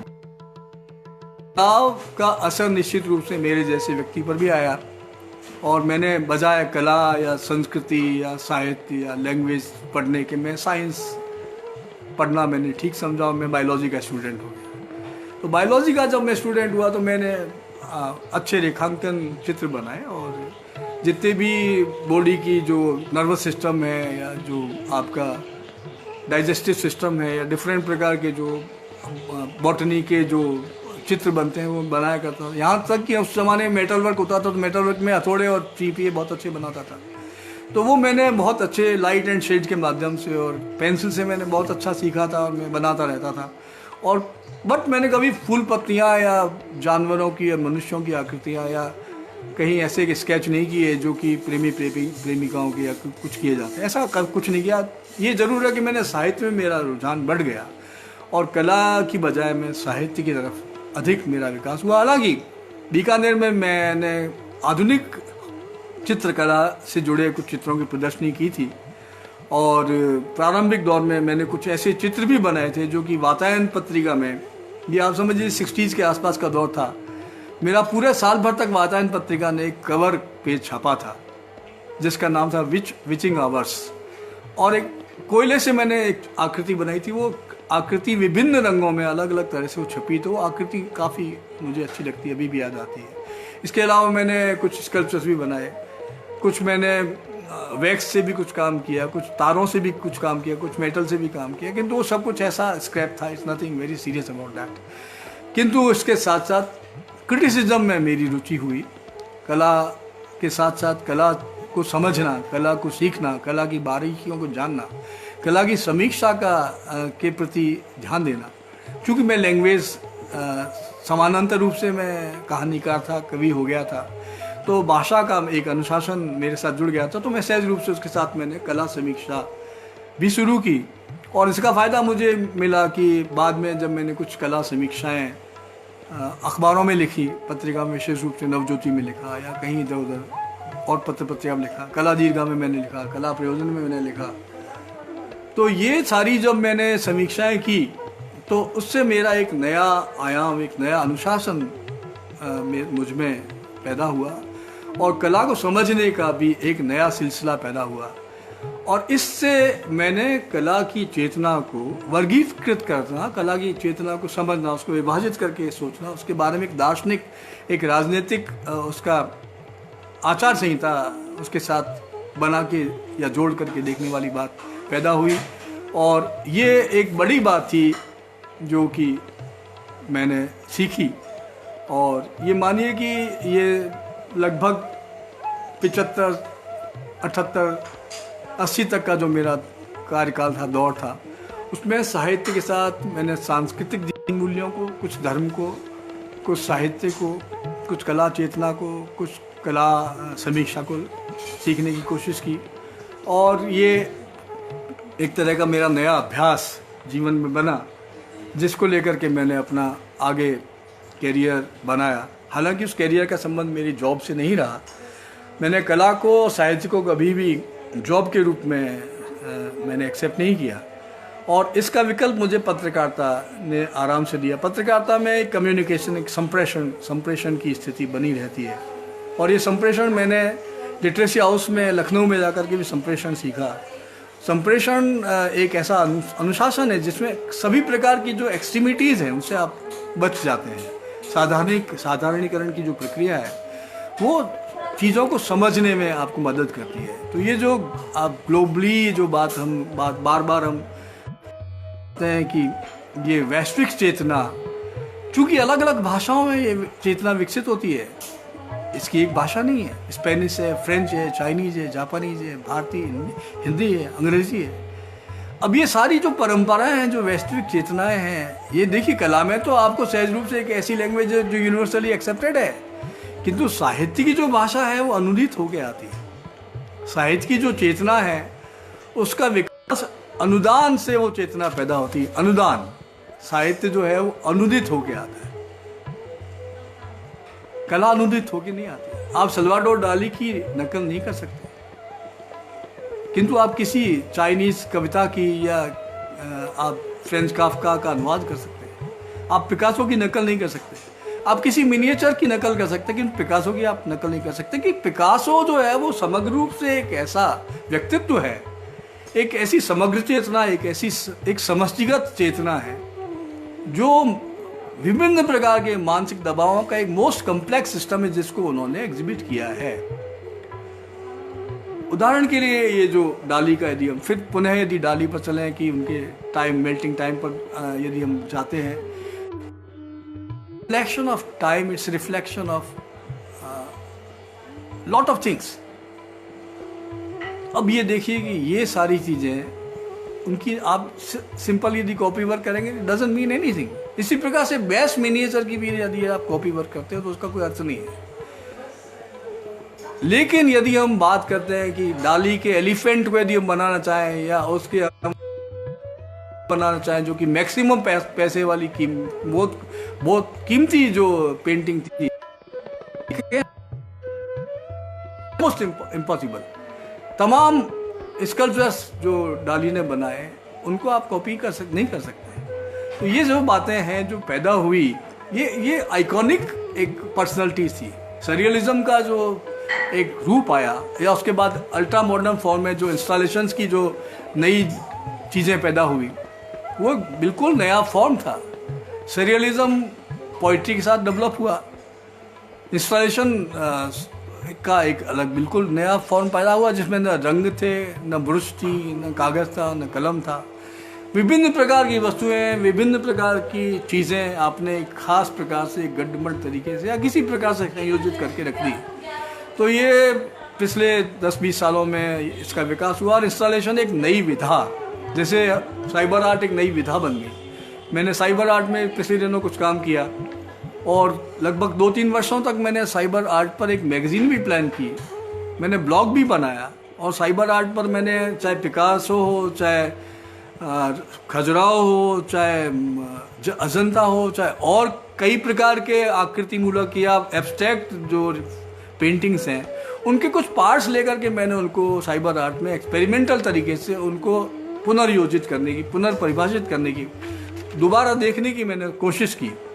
तो ये एक नया काम था जो मैंने किया और ये काम मेरे ख्याल में महत्वपूर्ण है। कमल किशोर जोशी जी नमस्कार, विनीता डोना जी नमस्कार, अरविंद ओझा जी राम राम। आपको आपके दर्शन हुए, सभी लोगों के दर्शन हुए अलग से, तो मैं क्या, बट जो मेरे सामने आ रहे हैं मैं सबको प्रणाम करता हूँ, नमस्कार कहता हूँ। तो ये जो रिफ्लेक्शंस हैं, ये चाहे आर्ट हो, चाहे हमारा व्यवहार हो, यदि हम ओढ़ते बिछाते नहीं हैं कला को अपने साथ में, तो हम कलाकार नहीं। दुष्यंत ने बड़ी शानदार बात कही है कि मैं जैसे उड़ता बिछाता हूँ उसी को गजल में सुनाता हूँ। तो ये टोटलिटी है, art is a totality, it's not an impression. Although impressionism कला का एक बहुत बड़ी विधा है, बहुत बड़ी विधा है, जिसमें वान गोग जैसी ग्रेट पर्सनैलिटी और माने जैसे बड़े सेजन जैसे लोग पैदा हुए। ग्रेट पिकासो के बाद इम्प्रेशनिज्म हैज चेंज एवरीथिंग। यानी क्यूबिज्म का एक समझिए कि खत्म हो गया। Impressionism is a different school, cubism different school, surrealism is different. ये इतने सारे एक्सपेरिमेंट 100-200 सालों में जो वेस्टर्न कला ने किए हैं, क्या एक एक्सपेरिमेंट, क्या एक उदाहरण, क्या कोई एक ऐसा पक्ष या प्रतिपक्ष या प्रोटेस्ट या हस्तक्षेप या कुछ नया, चाहे वामपंथ हो चाहे दक्षिण पंथ हो, मैं किसी पंथ की बात नहीं कर रहा यहाँ, क्या कुछ आपके पास है मौलिक जिससे आप कह सकते हैं this is mine, this is mine, this is fundamentally mine? आपका संविधान दुनिया भर के संविधानों की कॉपी करके बना हुआ है, आप क्या बात करते हैं? आपके इतिहास में इतनी अधिक डिस्टॉर्शंस है, इतना अधिक इतिहास में पूर्वग्रह हैं, इतना अधिक पूर्वग्रहों से जब जैसी कोई सिस्टम आया जो उसने अपने तरीके से इतिहास लिखवा लिया। तो आज सबसे बड़ी समस्या ये हो रही है कि आपने 100 सालों में, 200 सालों में जो कुछ लिखा किताबों में, अब आप उन किताबों को बदल रहे हैं। उसके बाद कल दूसरी सत्ता आ जाएगी, वो फिर किताबों को बदलने लगेगी। तो अल्टीमेटली हम कहाँ जाएंगे? तो ये एक स्थिति यदि परंपरागत तरीके से ऐसा कुछ एक ढर्रा बन गया है, तो ये बहुत अजीबोगरीब विडंबना और एक दुखद स्थिति है। यदि हम लगातार हर 5वें साल बाद जैसी सत्ता परिवर्तन होता है, हम संस्कृति को बदलने की कोशिश करेंगे, साहित्य को बदलने की कोशिश करेंगे, कला को बदलने की कोशिश करेंगे, तो ये सब कुछ गड़बड़ हो जाएगा। तो this is not going to help us anyway. चाहे कोई सत्ता हो, चाहे कोई पावर हो, चाहे कोई किसी प्रकार की कोई व्यवस्था हो, ये हमें मदद नहीं करने वाली है और हमें किसी न किसी वजह से इससे बचना ही होगा। तो ये बात मैं लगता हूँ। अब मैं पुनः अपनी एक एक्सपेरिमेंट पर आता हूँ जो मुझसे जुड़ा हुआ है, और शायद कला चर्चा के लिए खरीता प्रवीण जी, बहुत बहुत आपको धन्यवाद।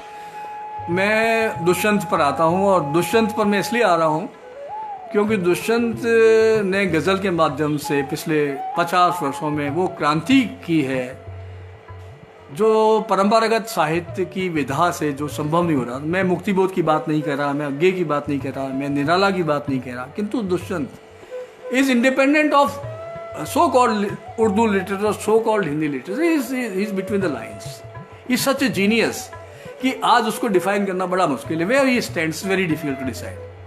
दुष्यंत की स्थिति कबीर जैसी है, न वो हिंदू है न मुसलमान है, वो एक मानवीय, एक ऐसी अबाध चेतना का एक ऐसा रूप है, एक ऐसा प्रतिरूप है जिसको हम भूल नहीं सकते। और सहज रूप से अभी जब मैं इस कला चर्चा के लिए मुझे इनवाइट किया गया, तो मैंने दुष्यंत की कुछ कविताएं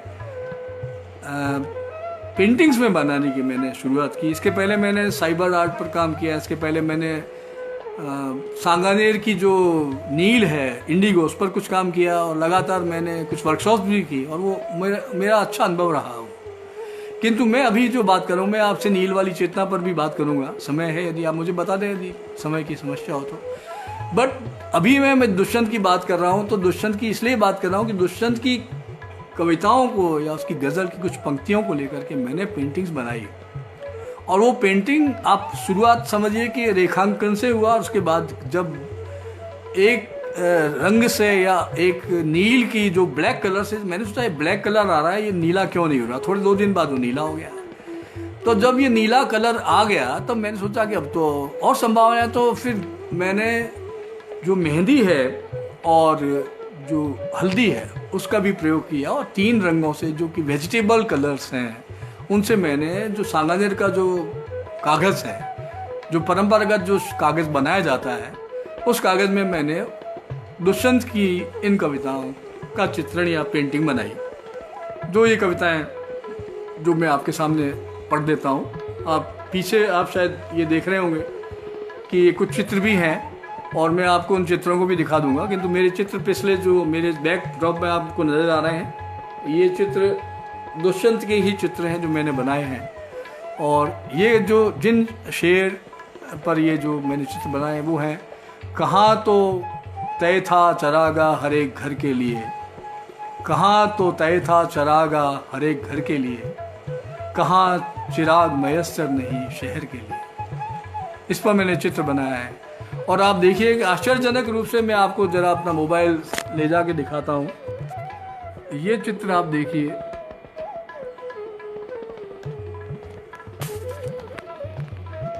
ये चित्र देखिए।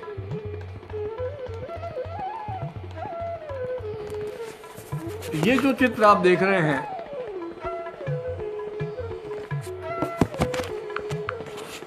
आपने 2 चित्र देखे। हेलो, कहाँ तो तय था चरागा हर एक घर के लिए, कहाँ चराग मयस्सर नहीं शहर के लिए। दूसरा चित्र, कैसे कैसे मंजर सामने आने लगे हैं, गाते गाते लोग चिल्लाने लगे हैं। तीसरा चित्र मैंने बनाया है, आपके कालीन देखेंगे फिर कभी, इस समय तो पाँव कीचड़ में सने हैं। एक चित्र मैंने बनाया है, जाने किस किस का ख्याल आया है, जाने किस किस का ख्याल आया है, इस समंदर में उबाल आया है। जाने किस किस का ख्याल आया है, इस समंदर में उबाल आया है। ये चित्र है।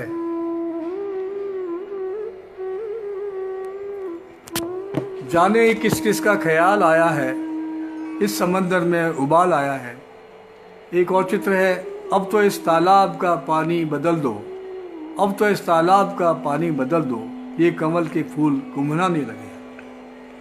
तो ये जो चित्र हैं, ये आप समझिए कि 60s की जो व्यवस्था थी, 60 से 70 का जो दौर था, जिसमें आपातकाल भी था और कांग्रेस सत्ता की एक अलग तरह की एक परिवर्तित एक रूप हमें सामने नज़र आ रहा था।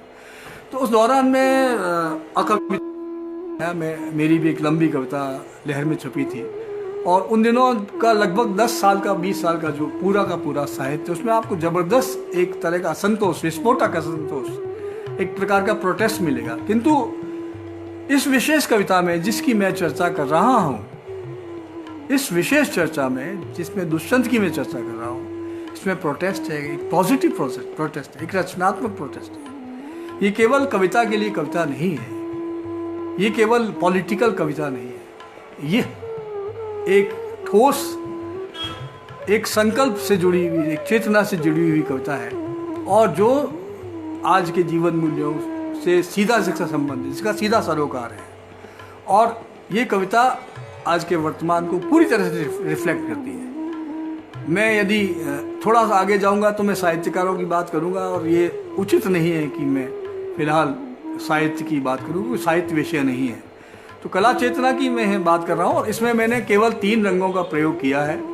और ये जो 3 रंग हैं, ये मेहंदी के रंग हैं, ये नील के कलर हैं, जो नील प्लांट आता है, उस प्लांट से जो एक्सट्रैक्ट होके जो कलर बनता है, उस प्लांट को मैंने इसमें यूज़ किया है। और उसके साथ साथ मैंने इसको दूसरे कलर्स को भी यूज़ किया है। अब मैं अपना साइबर आर्ट पर आता हूँ, थोड़ा सा आपसे साइबर आर्ट को भी शेयर कर लेता हूँ। तो साइबर आर्ट जो था वो मैंने, आप समझिए कि लगभग 85 या 90 के आसपास, 95 के आसपास मैंने बनाना शुरू किया, किंतु उसकी एक मैच्योर फॉर्म मेरे आने में समय लगा। और पिछले 3-4 वर्षों में मैंने कुछ साइबर आर्ट पर विशेष काम किए। उसका एक छोटा सा मैं एक आपको एक अपना एक अनुभव सुनाना चाहता हूँ। और ये कला दीर्घा एक पत्रिका लखनऊ से निकलती है, उसमें मेरा एक आर्टिकल छपा है। उसका नाम है my art is in my shoes, my art is in my shoes. Installation पर भी मेरे कुछ आर्टिकल्स हैं, किंतु ये जो पर्टिकुलरली जो मेरा है my art is in my shoes is an experiment. ये एक्सपेरिमेंट इसलिए है कि जो मोजड़ी बनाने वाले, जो जूते बनाने वाले जो कारीगर होते हैं, जो दैनिक सुबह से शाम तक बैठ करके पसीना बहा करके कलात्मक मोजड़ियाँ जूते बनाते हैं, कसीदे से जूते बनाते हैं, जिसमें विभिन्न प्रकार के रंग, आकार, संयोजन होते हैं, विभिन्न प्रकार की डिज़ाइंस होती हैं, और वो परंपरागत तरीके से उन डिज़ाइंस को डेवलप करते हैं। तो वो जो मोजड़ी बनाने वाले कलाकार हैं, जो जूते बनाने वाले कलाकार हैं, जो सुबह से शाम तक, रात तक, जिनके पूरा परिवार जूते गांठता है, और वो जूते आपके पैरों में बड़ा बढ़िया उनका शोभायमान होते हैं, आप उनसे पैसा कमाते हैं, और वो जूते फिर आपके पता नहीं कहाँ जाते हैं, किस किस जगह जाते हैं, फ्रांस में जाते हैं, अमेरिका में जाते हैं, जापान में जाते हैं, और पता नहीं कहाँ जाते हैं। तो वो मजदूर जो जूते बनाता है, उसकी इस कला को लेकर के मैंने my art is my shoes लिखा है। और वो इसलिए लिखा कि मैं एक दिन सुबह अचानक सड़क से गुजर रहा था, तो एक मेरा परंपरागत जो बहुत पुराना मोची मेरे मोहल्ले में रहता था, वो मोची रोज़ सुबह नीम के पेड़ के नीचे अपनी छोटी सी वो संदूक लेकर के, लकड़ी वाली, उसमें अपनी जूते गांठने का, जूते मरम्मत का काम करता था। उनका नाम अब मैं भूल गया हूँ, कुछ नाम रामू शामू ऐसा ही कुछ नाम हुआ। तो अचानक मैं रुका, तो उस पेटी में, जो लकड़ी की पेटी, उसमें 10, 12, 15 जूते रखे हुए थे, और चमड़े की कुछ टूटी फूटी कुछ वो चमड़े रखे थे। और उसको अगरबत्ती से वो व्यक्ति, वो अपने जूते की जो छोटी सी जो पेटी थी, उस अगरबत्ती से उसकी पूजा कर रहा था। तो अचानक मैं रुक गया, और मैंने रुक के थोड़ी देर तक उसको देखा, और उसके बाद फिर मैंने उससे बातचीत की। मैं पत्रकारिता में, मुझे बात करने का, संवाद बनाने की मेरी आदत भी है, और सहज रूप से मैंने बातचीत शुरू की, तो मुझे बड़ा अच्छा लगा। उसने कहा साहब ये तो मेरी रोटी रोज़ी है, मैं इसकी पूजा इसलिए करता हूँ, अगरबत्ती में ऐसी लगा था मेरी रोटी रोज़ी है।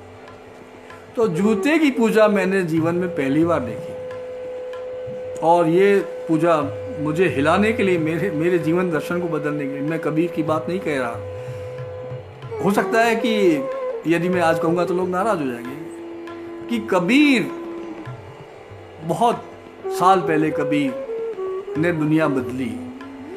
मेरी जो दुनिया है, उस छोटे से व्यक्ति ने जो कि जूते गांठ रहा था, उस के लिए, जिसके लिए जूता भगवान था, और वास्तव में जिसको मैंने देखा कि भगवान की तरह जिस जूते को पूज रहा था, उससे मैंने बातचीत की, और उस पर फिर मैंने एक डिटेल में वर्कआउट किया। मोजड़ी वालों तक मैं गया, और मोजड़ी वालों के साथ साथ फिर मैं बुनकरों तक भी गया, और फिर मैंने खादी के स्तर पर भी, खादी की जो विभिन्न प्रकार की जो धागे होते हैं उनका इस्तेमाल होता है, बुनकरों की क्या समस्या है, उनको भी मैंने खोजा।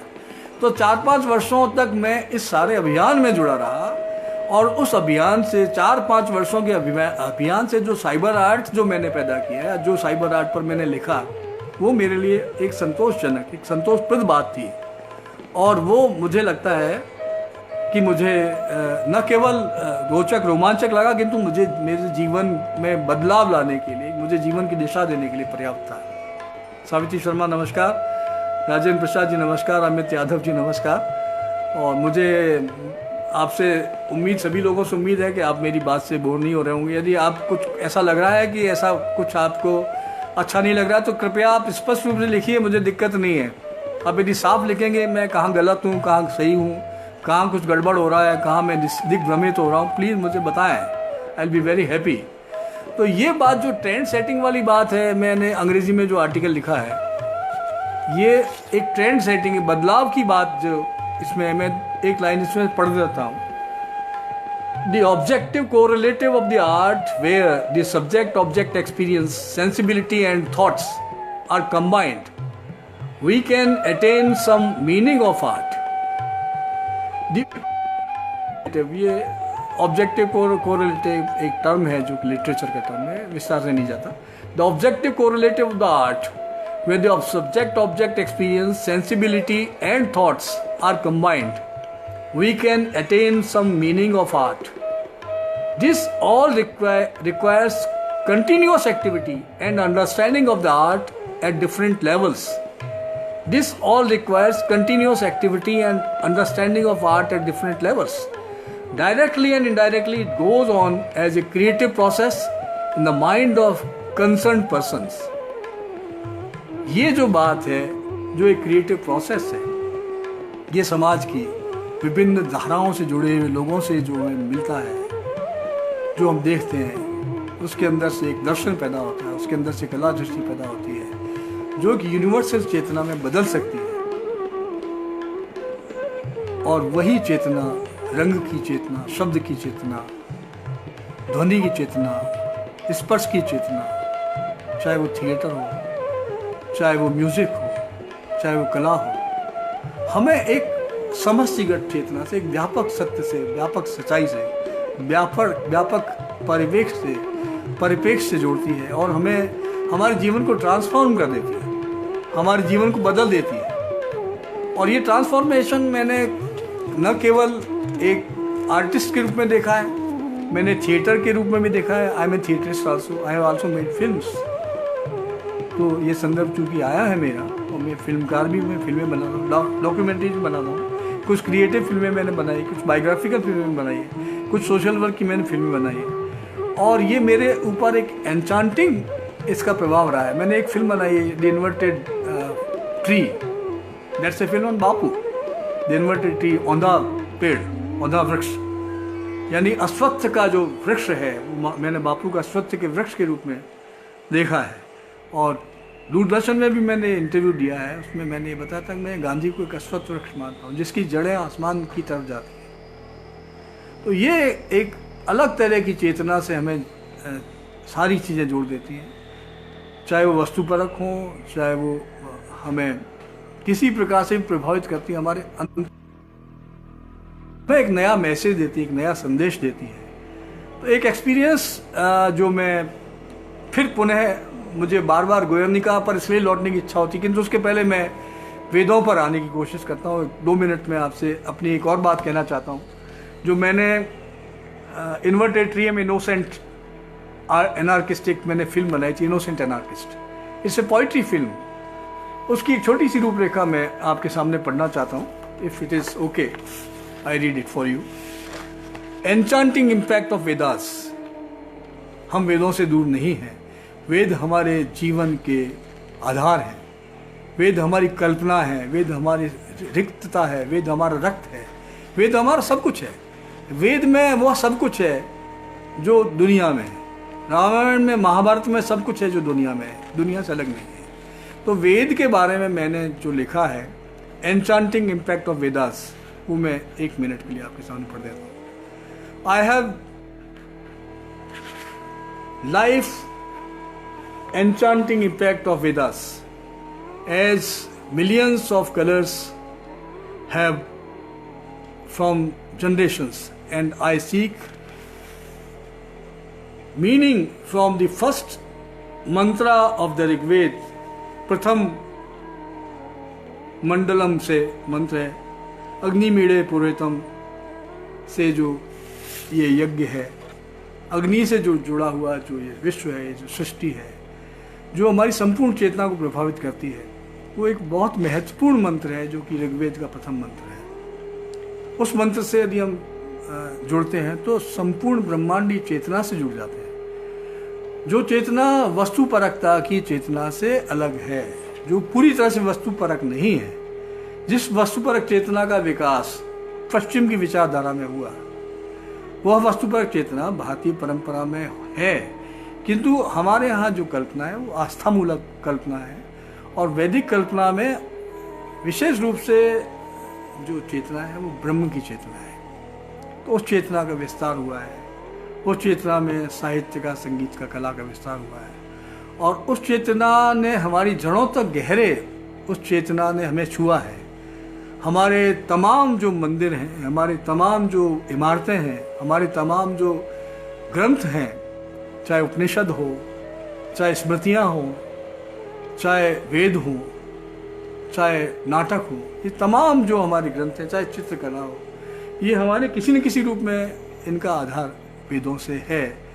और वेदों से हमने बहुत कुछ प्राप्त किया है। हम यह नहीं कहते कि हमने वेस्ट से कुछ नहीं किया, हमने और दूसरी संस्कृतियों से नहीं लिया, हमने सभी संस्कृतियों से ग्रहण किया है और उनका किसी न किसी तरह से उसका विकास किया है, उसकी पुनर्रचना की है और बार बार अपने को बदलने की कोशिश की है। तो ये एक तरह से पुनर्नवीनीकरण, रिजुवेनेशन का एक एस्पेक्ट है, और ये हमको बार बार नए नए दृश्यों से जोड़ने की कोशिश करता है। एक मैं छोटा सा संदर्भ आपको देना चाहूँगा। बहुत पहले लाइफ मैगजीन में एक आर्टिकल छपा था, उसका शीर्षक था sofa goes to places, the sofa goes to places. ये मैं इसलिए कह रहा हूँ कि कुछ अलग अलग संदर्भों से जुड़ी हुई कला चेतना है। एक फोटोग्राफर ने एक बहुत सिंपल तरीके से, एक बहुत कोई पुराना ओरिएंटल सोफा था, उसकी तस्वीर खींची। He was an artist basically and he did a very good photograph of an oriental furniture। एक सिंपल सोफा था जिस फर्नीचर को उसने अच्छी तरह से फोटोग्राफ किया, ऐसे क्लिक किया, कट कह गया। और जब वो फोटोग्राफ पैदा हो गया और जब फोटोग्राफ वो लेकर के और लाइफ मैगजीन के एडिटर के पास गया तो उसने कहा wonderful photograph, this is the most oriental oriental furniture of the world. उसने कहा yes, the most oriental. Life is always for such things. Life हमेशा उन चीज़ों से लाइफ पत्रिका जुड़ती थी जो बहुत नई और बहुत पुरानी होती थी, यूनिक होती थी। I have worked with life time group for 5 years। I have worked with voice of America for few years.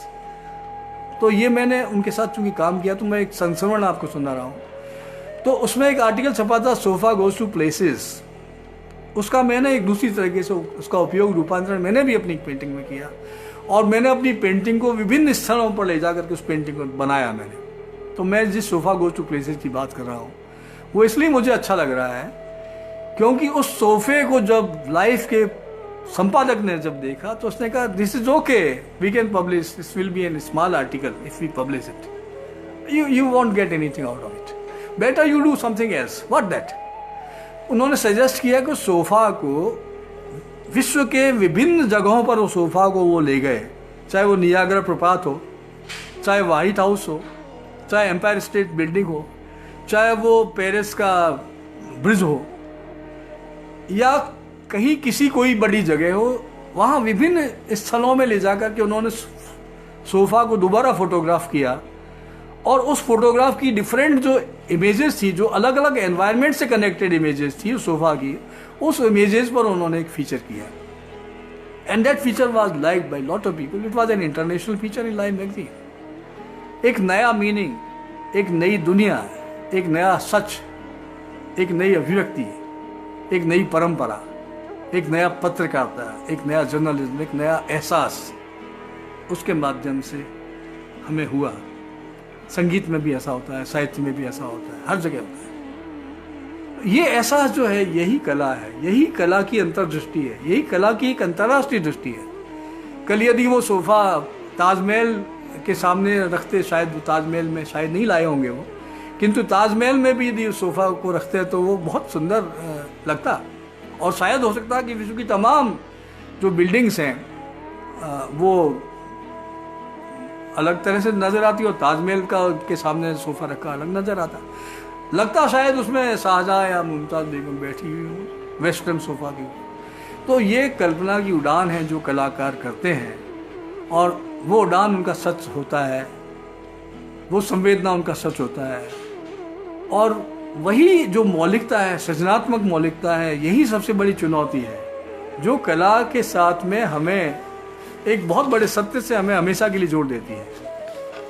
तो ये बात इसमें सामने आती है। बापू पर जो मैंने फिल्म बनाई इनोसेंट अनार्किस्ट पर जो मैंने फिल्म बनाई, बापू पर जो मैंने फिल्म बनाई, उसके बारे में आपसे कहता हूँ कि मैंने लगभग बापू के 10-15 हज़ार तो नहीं कहूँगा, किंतु कम से कम 7-8 हज़ार मैंने उनके स्केचेस, बापू के उनकी फ़ोटोग्राफ्स देखे, उनका मैंने संकलन किया और उन फोटोग्राफ्स को मैंने इकट्ठा करके मैंने डिजिटलाइज किया, उनको साइबर में उनको डाला और डिजिटलाइज करने के बाद में मैंने उनके प्रोपोर्शंस, उनकी कलर स्कीम्स बदली और फिर उसको मोबाइल में कन्वर्ट करने के लिए मैंने उसके पीछे एक मूवमेंट वाला एक बहुत बड़ी पेंटिंग थी मेरी जो मैंने बनाई थी, लंबी पेंटिंग थी जो कई किलोमीटर जाने वाली थी।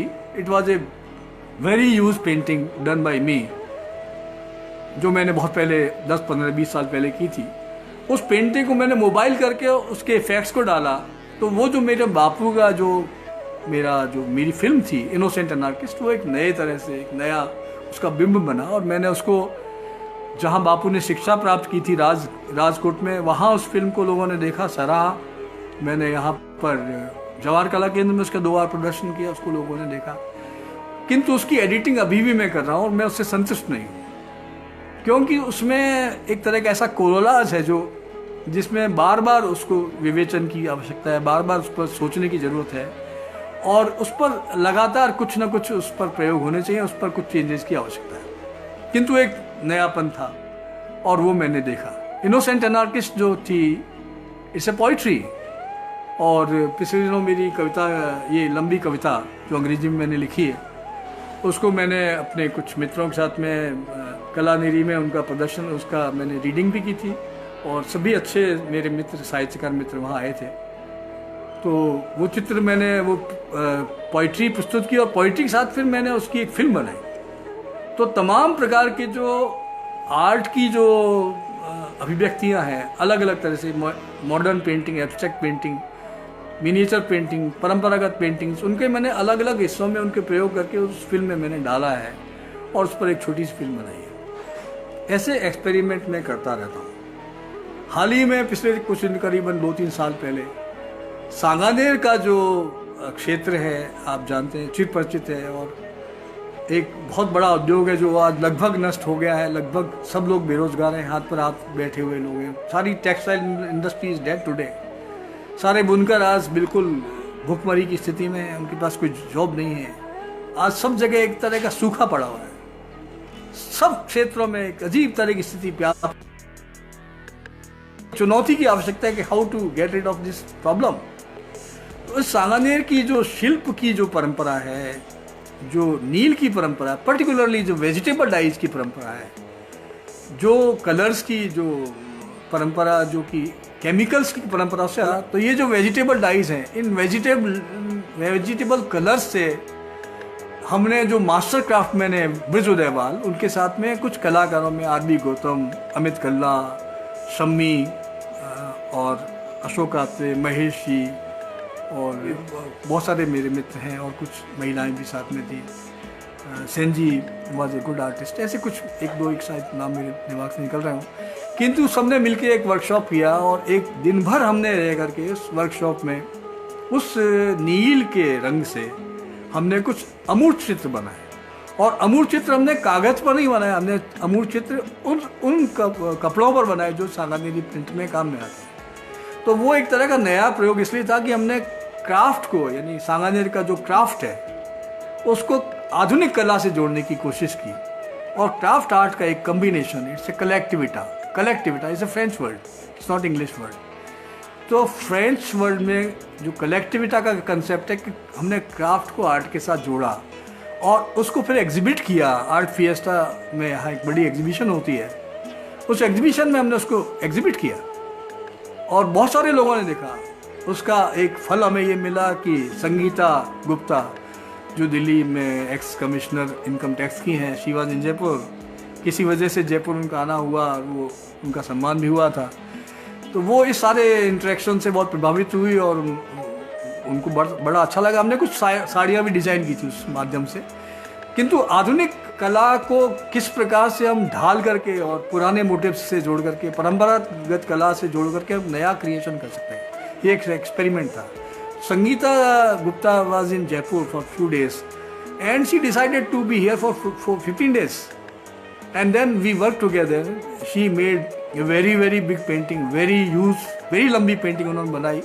उन्हीं रंगों से एक बहुत बड़े कपड़े पर उन्होंने चित्र बनाया है और वो शिव शक्ति के प्रयोग आकार के रूप में उन्होंने उस चित्र पर काम किया है। बहुत अच्छा काम है, बहुत सुंदर काम है।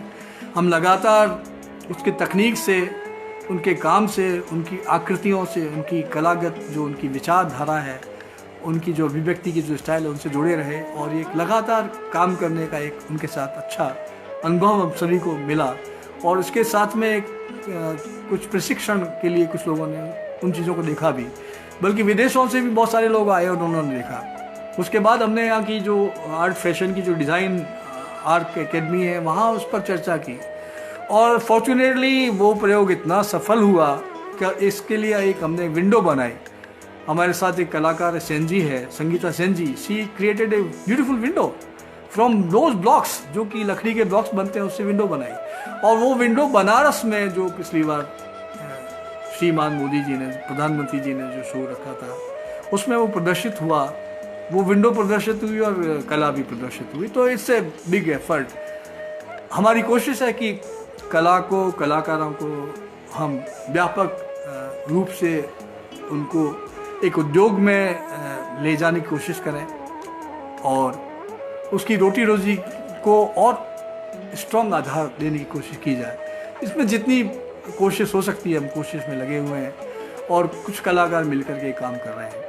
इसी प्रकार से अलग अलग माध्यमों से हम कला को जोड़ना चाहते हैं और मेरा ये प्रयास है कि मैं कुछ ना कुछ नया करता रहता हूँ। अपनी इस बात को थोड़ा सा और आगे ले जाता हूँ। 14-15 कलाकारों के साथ में एक बार मैंने एक बहुत लंबी पेंटिंग बनाई थी। क्योंकि कला चर्चा है इसीलिए ये सारे संदर्भ जुड़ रहे हैं और वो पेंटिंग को, जिसमें 14 प्रोमिनेंट कलाकार थे, इसमें आज बन्नू साहब नहीं है, आज हमारे बीच में नहीं है, और ब्रजमोहन एक कलाकार वो भी नहीं है, थिएटर एक आर्टिस्ट आजिद उस्मान वो भी नहीं है। किंतु ये जो चित्र हमने बनाया, जो 14 कलाकारों ने मिलकर एक लंबी पेंटिंग बनाई थी टाइम्स ऑफ इंडिया बिल्डिंग के सामने सड़क पर, जिसको उस ज़माने की कंटेम्प्रेरी जो मिनिस्टर थी नरेंद्र कंवर, उन्होंने उसका उद्घाटन किया था। और जवाहर कला केंद्र के जो बिल्डिंग है उसके बाहर की जो बिल्डिंग, बाहर हमने उस चित्र को प्रदर्शित किया था क्योंकि गैलरी से बड़ी थी वो। तो पूरी जो दीवार है जवाहर कला केंद्र की, उसको ब्रिटिश हाई कमीशन के जो चेयर पर्सन थे, अध्यक्ष थे या सेक्रेटरी थे, उन्होंने उसका उद्घाटन किया। और उस समय की ब्यूरोक्रेसी के तमाम लोग आए थे, तमाम आर्टिस्ट आए थे। वो थोड़ा सा गुड एक्सपेरिमेंट, नया एक्सपेरिमेंट था, उसकी काफ़ी चर्चा हुई। और 14 कलाकारों ने एक्रेलिक कलर से इतनी भारी, इतनी बड़ी पेंटिंग बनाई कि उसको सूखने में 3 दिन लगे। तो वो काम प्रयोग हमने किया और ऐसे प्रयोग हम करते रहते हैं और कोशिश ये करते हैं कि सृजन में मौलिकता रहे, केवल प्रयोग के लिए प्रयोग नहीं हो, स्थायित्व भी आए। किंतु ये कहना बहुत मुश्किल है कि जो आप काम कर रहे हैं वो कितना स्थायी है, ये कितना अस्थायी है। एक संदर्भ मैं दे देता हूँ आपको, और जो पुनः इंस्टॉलेशन से जुड़ा हुआ है। और इंस्टॉलेशन पर चूँकि अभी हमने चर्चा कम की है तो हम इंस्टॉलेशन पर थोड़ा सा बात कर लेते हैं। और ये संदर्भ इसलिए भी मेरे सामने बहुत महत्वपूर्ण है क्योंकि पिछले चतुर्थ ट्रिनाले को, 4th ट्रिनाले में मैं दिल्ली में था और उस ट्रिनाले में मैंने दुनिया भर के कलाकारों के जो प्रयोग देखे, जिस प्रकार की कला मैंने देखी वो अद्भुत कला थी। और उसने मेरे जीवन के सारे जो कलागत, जो मेरे मूल्य थे, उनको बदलने में बड़ा मुझे योगदान उससे हुआ। और उसको समझने में मुझे बहुत अच्छा लगा कि ये कला इस स्तर पर इतनी आगे जा रही है। तो 4th triennale quite earlier times, but 4th triennale में मैंने जापान का कुछ काम देखा जो लगभग इंस्टॉलेशन था। बहुत सारे इंस्टॉलेशन थे, चाहे वो काई, किसी ने काई पैदा कर दी हो, चाहे वो कमरे में एक कोने में, बहुत बड़े कमरे के कोने में कुछ छोटे से पत्थर के टुकड़े रखे हुए हों, उसका शीर्षक दे दिया गया हो, या चाहे उस बिल्डिंग को, जो पूरी बिल्डिंग है, जो कि ललित कला एकेडमी की मॉडर्न आर्ट गैलरी की जो बिल्डिंग है, उसका जो टॉम्ब है, मेन टॉम्ब, उसमें किसी ऑस्ट्रिया के कलाकार ने उस टॉम्ब को बिल्कुल ब्लैक चारकोल से पूरा का पूरा मंड दिया। उस पूरे टॉम्ब को केवल उसका ये काम था कि मैं इसका जो टॉम्ब है उसके नीचे से मैं इसको कलर करूँगा। एंड ही सिंपली उसने उसको रेखांकन करता गया, सुबह से शाम तक रात भर वो काम करता रहा और उस टॉम्ब को उसने काला रंग दिया, पूरा पूरा उस टॉम्ब को। That was his art. It's a wonderful thing. उसको एक्सेप्ट किया, कला अकेडमी ने एक्सेप्ट किया कि he was representing a country. तो जब ये बड़ी बातें होती हैं, और उसके साथ ये बात और थी कि इस सारे काम को जब प्रदर्शनी खत्म हो जाती थी तो बाकायदा उसी रूप में वो उसकी सफाई करता था, उसकी सारी उसको सफाई करके उसको साफ करता था। और ये बातें जो थी वो बड़ी महत्वपूर्ण थी। तो ये बात सामने आई। जापान ने जो इंस्टॉलेशन किया उसमें एक झोंपड़ी थी, उस झोंपड़ी को अलग अलग तरह से उन्होंने बनाया था। एक व्यक्ति जो एक चैम्बर के अंदर बैठा हुआ था और उसके ऊपर एक छेद था, उस छेद से लोगों से कहा कि आप इस छेद से देखें तो केवल एक व्यक्ति खोपड़ी उसमें नजर आती थी। That was an installation. ऐसे बहुत सारे प्रयोग थे, वो गिमिक मानिए चाहे कुछ भी मानिए, किंतु ताराचंद जी का एक सवाल आया है कि सर तंत्र वैदिक प्रयोग पर मार्गदर्शन करें। श्री जयशंकर सर भी इसका आग्रह कर चुके हैं।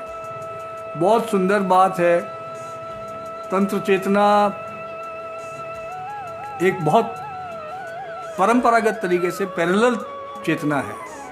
जिस तरह से हमारे यहाँ भगवत गीता का मूल्य है, जिस प्रकार से हमारे यहाँ भागवत का मूल्य है, भागवत चेतना का मूल्य है, उसी प्रकार से ललिता सहस्रनाम जो कि तंत्र का एक अल्टीमेट ग्रंथ है, उसकी भी वैल्यू है। और तंत्र चेतना का संबंध वैदिक चेतना के पैरेलल तंत्र चेतना का विकास हुआ है।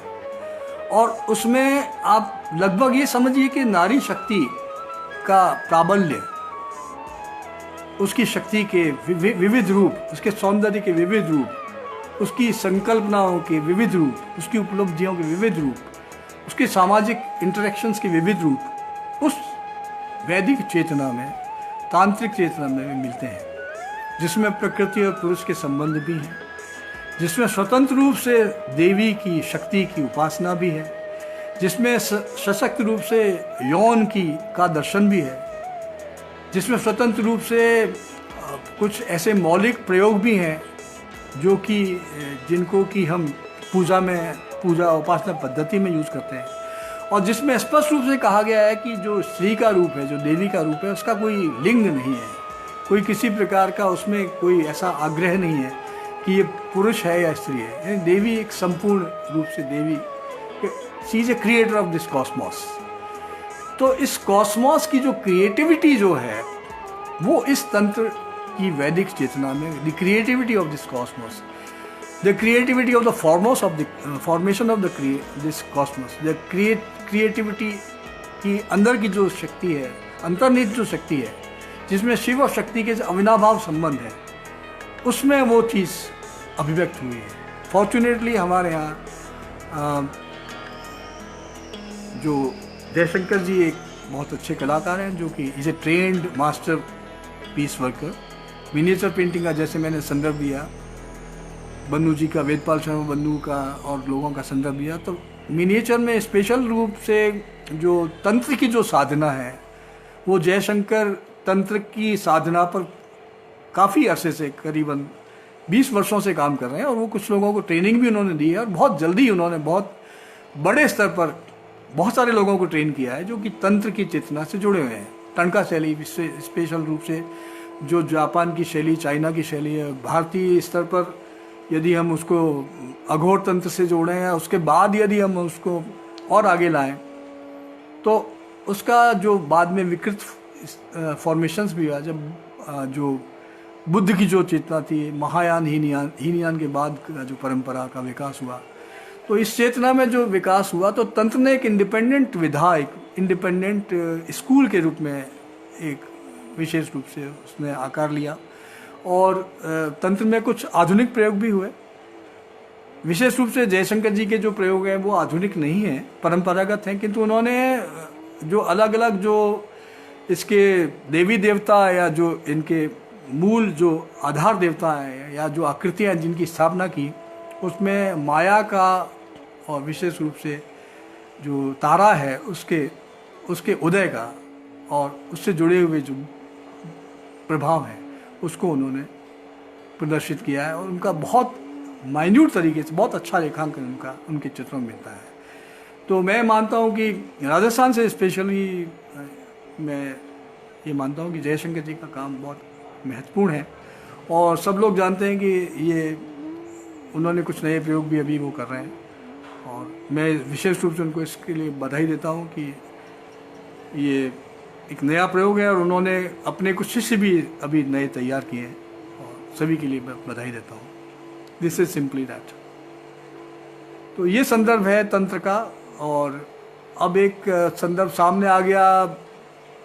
मैंने बहुत पहले एक प्रयोग किया था जिसमें एक आर्टिकल लिखा था कि बावड़ी में चीता, यानी ये जो आभानेरी बावड़ी है जिसका नाम चांद बावड़ी है, चांद बावड़ी आभानेरी दौसा के पास में एक जगह है। तो वो चांद बावड़ी इसलिए उसका नाम है कि वो बहुत गहरी बावड़ी है और उसकी जो ज्योमेट्रिकल शेप में बनी हुई है, बहुत डेप्थ है उसकी, और वो अपने आप में नॉर्थ इंडिया की एक बहुत यूनिक बावड़ी है। वो बहुत डेप्थ है, यानी आप यदि खड़े हो जाएंगे तो मेरे ख्याल में 200-300 फीट गहरी है। वो खड़े हो जाएंगे तो आपकी आंखें चौंधिया जाएंगी। वो बावड़ी नष्ट भ्रष्ट भी हुई है समय के साथ में, वो उसका रिनोवेशन भी हुआ है। और उस बावड़ी की मैंने उस पर एक आर्टिकल लिखा। वो आर्टिकल इंस्टॉलेशन से रिलेटेड था, how the installation art is possible in that बावड़ी। तो मैंने ये लिखा कि अचानक मैंने एक दिन सुबह अखबार पढ़ा। उस अखबार में फ्रंट पेज में एक खबर थी कि दौसा में एक चीता मरा हुआ मिला। फ्रंट पेज की खबर थी, एक दैनिक अखबार की ये रियल खबर थी कि दौसा में एक चीता मरा हुआ मिला सुबह सुबह। जब मैंने खबर पढ़ी तो मुझे आश्चर्य हुआ। मैंने कहा चीता तो एशिया से विलुप्त हो गया, चीता प्रजाति एशिया से विलुप्त हो गई, एशियोनिक्स इसको कहते हैं, ये विलुप्त हो गई। तो ये जो विलुप्त वेनिशिंग स्पेसी नहीं, वेनिस्ड स्पेसी है। एशिया से तो वेनिस्ड हो गई, अफ्रीका से वेनिशिंग है। तो जो विलुप्त स्पेसी है ये यहाँ कैसे आ गई? क्या पत्रकार प्रशिक्षित नहीं है या संपादक प्रशिक्षित नहीं है कि चीता विलुप्त है, उसको कैसे उन्होंने दौसा की खबर बना के छाप दिया? तो तत्काल मैंने मेरी कल्पना के घोड़े दौड़े और मैंने कहा चलिए एक आर्टिकल लिखता हूँ। तो मैंने लिखा काल्पनिक इंस्टॉलेशन की कल्पना बावड़ी में लटकते रंग बिरंगे कपड़ों के थान से की जा सकती है। काल्पनिक इंस्टॉलेशन की कल्पना बावड़ी में लटकते रंग बिरंगे कपड़ों के थान से भी की जा सकती है और इसे कैमरे या वीडियो फिल्म से मॉनिटर करके प्रभावी कला के रूप में स्थापित भी किया जा सकता है, क्योंकि अद्भुत शिल्प से निर्मित आभानेरी चंद्र बावड़ी की सीढ़ियां अपने चाक्षुष प्रभाव के कारण तिकोने आकार में एक पर एक रखी हुई लगती हैं, और सूरज की रोशनी या चंद्रमा के प्रकाश में जब यह बावड़ी नहाने लगती है तो इसके चिलक या परावर्तित किरणों से आंखें चौंधिया जाती हैं। यह प्रकाश पुंज की सतरंगी आभा के कारण विस्मय बोधक सम्मोहन जगा देता है। इसके साथ ही इस कुंड का बावड़ी के निचले हिस्से का हरा जल भी घने कोहरे में विशेष प्रकार के बिंब का संयोजन करता है। बावड़ी में सुबह की रोशनी, दोपहर की धूप, शाम के धुंधलके और रात्रि की चांदनी के विस्तार से अलग तरह की अनुभूति पैदा होती है। रात्रि की चांदनी के विस्तार से अलग तरह की सौंदर्यानुभूति पैदा होती है। इससे अगर हम किसी काल्पनिक चीते की छलांग लगा दें तो यह हमारे फ्यूचर इंस्टॉलेशन के लिए एक प्रयोगवादी कलाकृति बन सकती है। यानी आप कल्पना करिए कि चीता अफ्रीका से चलता भागता हुआ किसी न किसी तरीके से एशिया में आ गया, और एशिया से बाद में होता हुआ दिल्ली से होता हुआ दौसा आ गया, और उसका एक फ्यूचरिस्टिक इंस्टॉलेशन का इस बावड़ी में आ गया, चांद बावड़ी में। इस प्रयोगवादी कलाकृति को हम संस्थापन कला के नए भविष्य की संभावनाओं से भरपूर देख सकते हैं। यह जरूरी है कि इसे चहलकदमी के अंदाज में नहीं लिया जाए, अन्यथा ब्रेख्ट की कहानी में आए महाशय बी से हमें धत्कार मिलेगी। अब इसकी भी थोड़ी सी बात कर लें। महाशय बी वो हैं जो ब्रेक्ट के साथ में मॉर्निंग वॉक में घूमना चाहते हैं अचानक, और ब्रेक्ट अचानक घर से बाहर निकलते हैं, वो कहते हैं मैं घूमने जा रहा हूँ, तो वो कहते हैं मैं भी आपके साथ चलता हूँ, तो वो कहते हैं you can't come with me, you can't come with me, I am going alone. तो ये स्थिति जब आप कोई क्रिएटिविटी का जब काम करते हैं तो उसमें पूर्ण रूप से आप अकेले होते हैं, पूरी तरह से आप अकेले होते हैं। एक सन्नाटा होता है और आप होते हैं, आपका सन्नाटे से संवाद होता है। मैंने वेदपाल शर्मा बन्नू के बारे में एक बार लिखा था। उनकी सेकंड पैराडाइज एक बहुत महत्वपूर्ण पुस्तक है जो मिनिएचर आर्ट पर नवीन पटनायक ने उसको एडिट किया था, और जैकलिन कैनेडी वाज हियर। उस उद्घाटन को करने के लिए जैकलिन कैनेडी आई थी उस पुस्तक का, उस पर मैंने उसका रिव्यू किया था।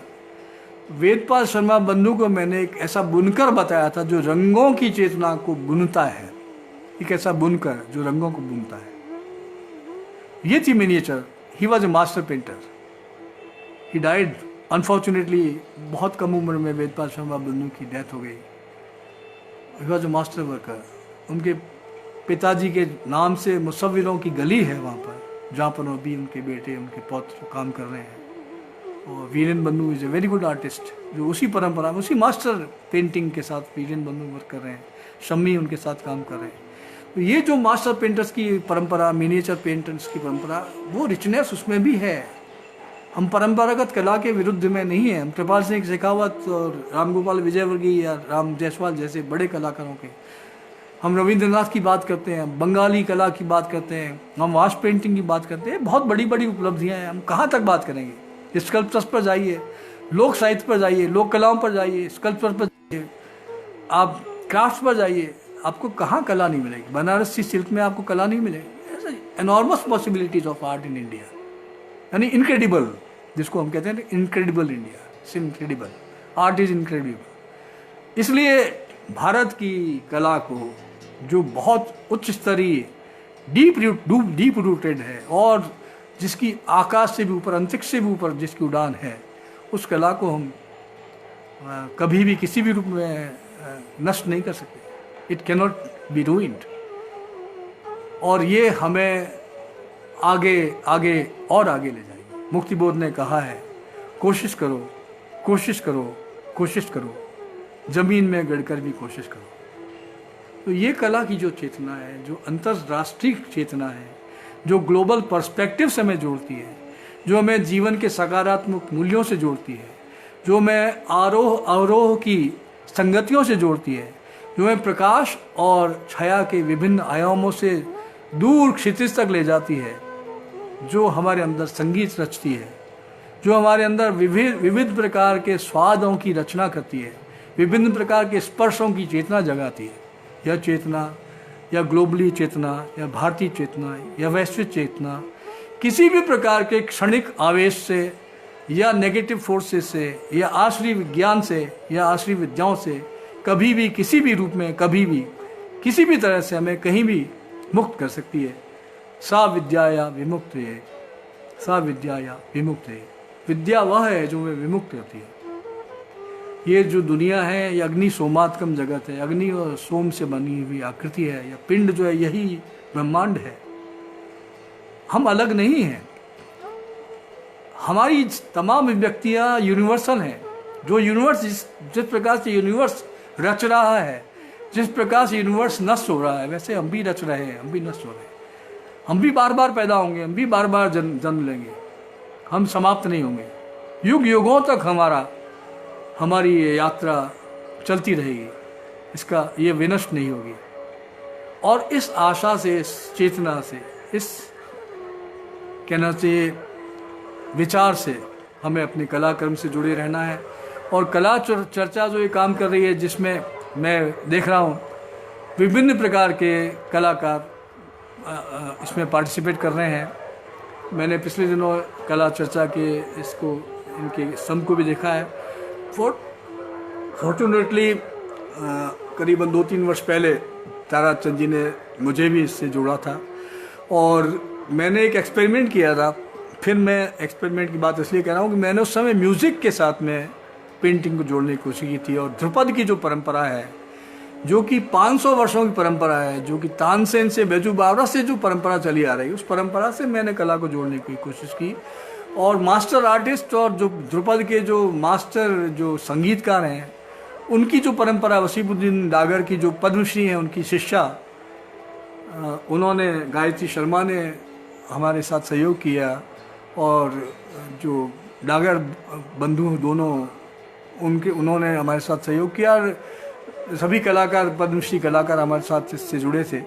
उसमें हमने संगीत के 10 दिन का एक वर्कशॉप किया, और संगीत के वर्कशॉप के साथ हमने पेंटिंग का भी हमने प्रयोग किया। और अभी मैं नाम भूल सकता हूँ, बट मेरे मित्र मुझे नामों की इसमें लिख के भेज सकते हैं। बट जयपुर के काफ़ी सभी अच्छे कलाकार, नए पुराने सारे कलाकार उसके साथ थे। और उसमें लगभग 10, 15, 20 चित्र सामने आए। और उन चित्रों की बाद में वो कैनवस पर ही बने हुए थे, और राग रागनियों पर आधारित वो चित्र थे। यानी आप देखिए कि जो राग रागनियाँ गाई गई, गायत्री शर्मा ने, डॉक्टर गायत्री शर्मा ने जो राग रागनियाँ प्रस्तुत की, उन्होंने समझाया कि वो राग रागनियाँ, उनकी श्रुतियाँ क्या हैं। जयशंकर जी भी उसमें थे, अमित कल्ला भी उसमें थे, मैं भी था उस समय, और बहुत सारे कलाकार थे जिन्होंने साथ में सहयोग किया था। और तारा चंद जी भी थे। और उसके बाद ललित कला एकेडमी के जो भूतपूर्व अध्यक्ष थे, वो स्वयं वहाँ पर आए थे। और भी सारे मेरे मित्र, बहुत सारे कलाकार मित्रों ने उस आयोजन के साथ में सहयोग किया था। तो it was wonderful experience for all of us.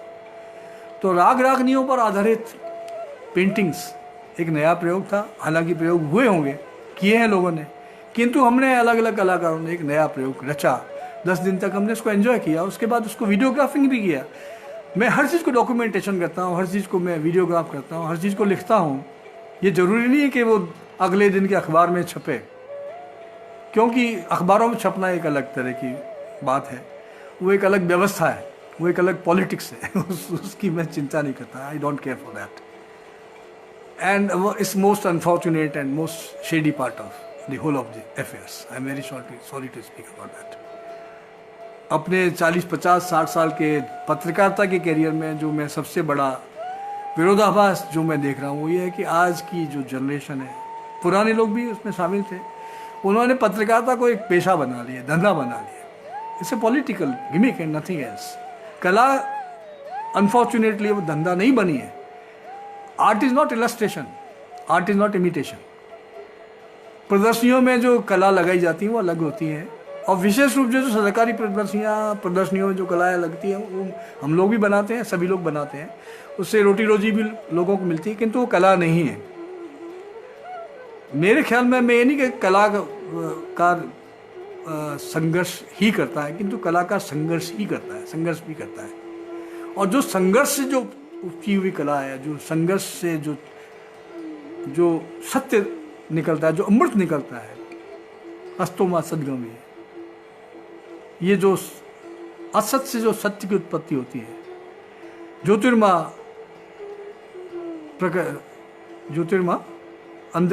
अंधकार से जो ज्योति पैदा होती है, और अमृत से जो मृत से अमृत पैदा होता है। ये जो चेतना हमारी वैदिक चेतना है, ये कला का आधार है।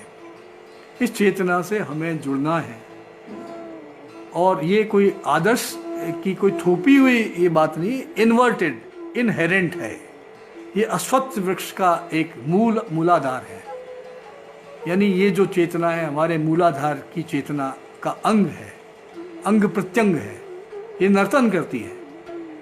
जिस नर्तन को शिव ने, जिस नर्तन को किया, तांडव के साथ, सृष्टि के साथ नर्तन किया, संहार और प्रलय और लय दोनों सामने देखने को मिलती हैं। तो वो नर्तन, चाहे शंकराचार्य ने उस नर्तन को अपनी पोइट्री में देखा हो, सौंदर्य लहरी में देखा हो, चाहे उसको किसी बड़े कवि ने अपनी कृतियों में देखा हो,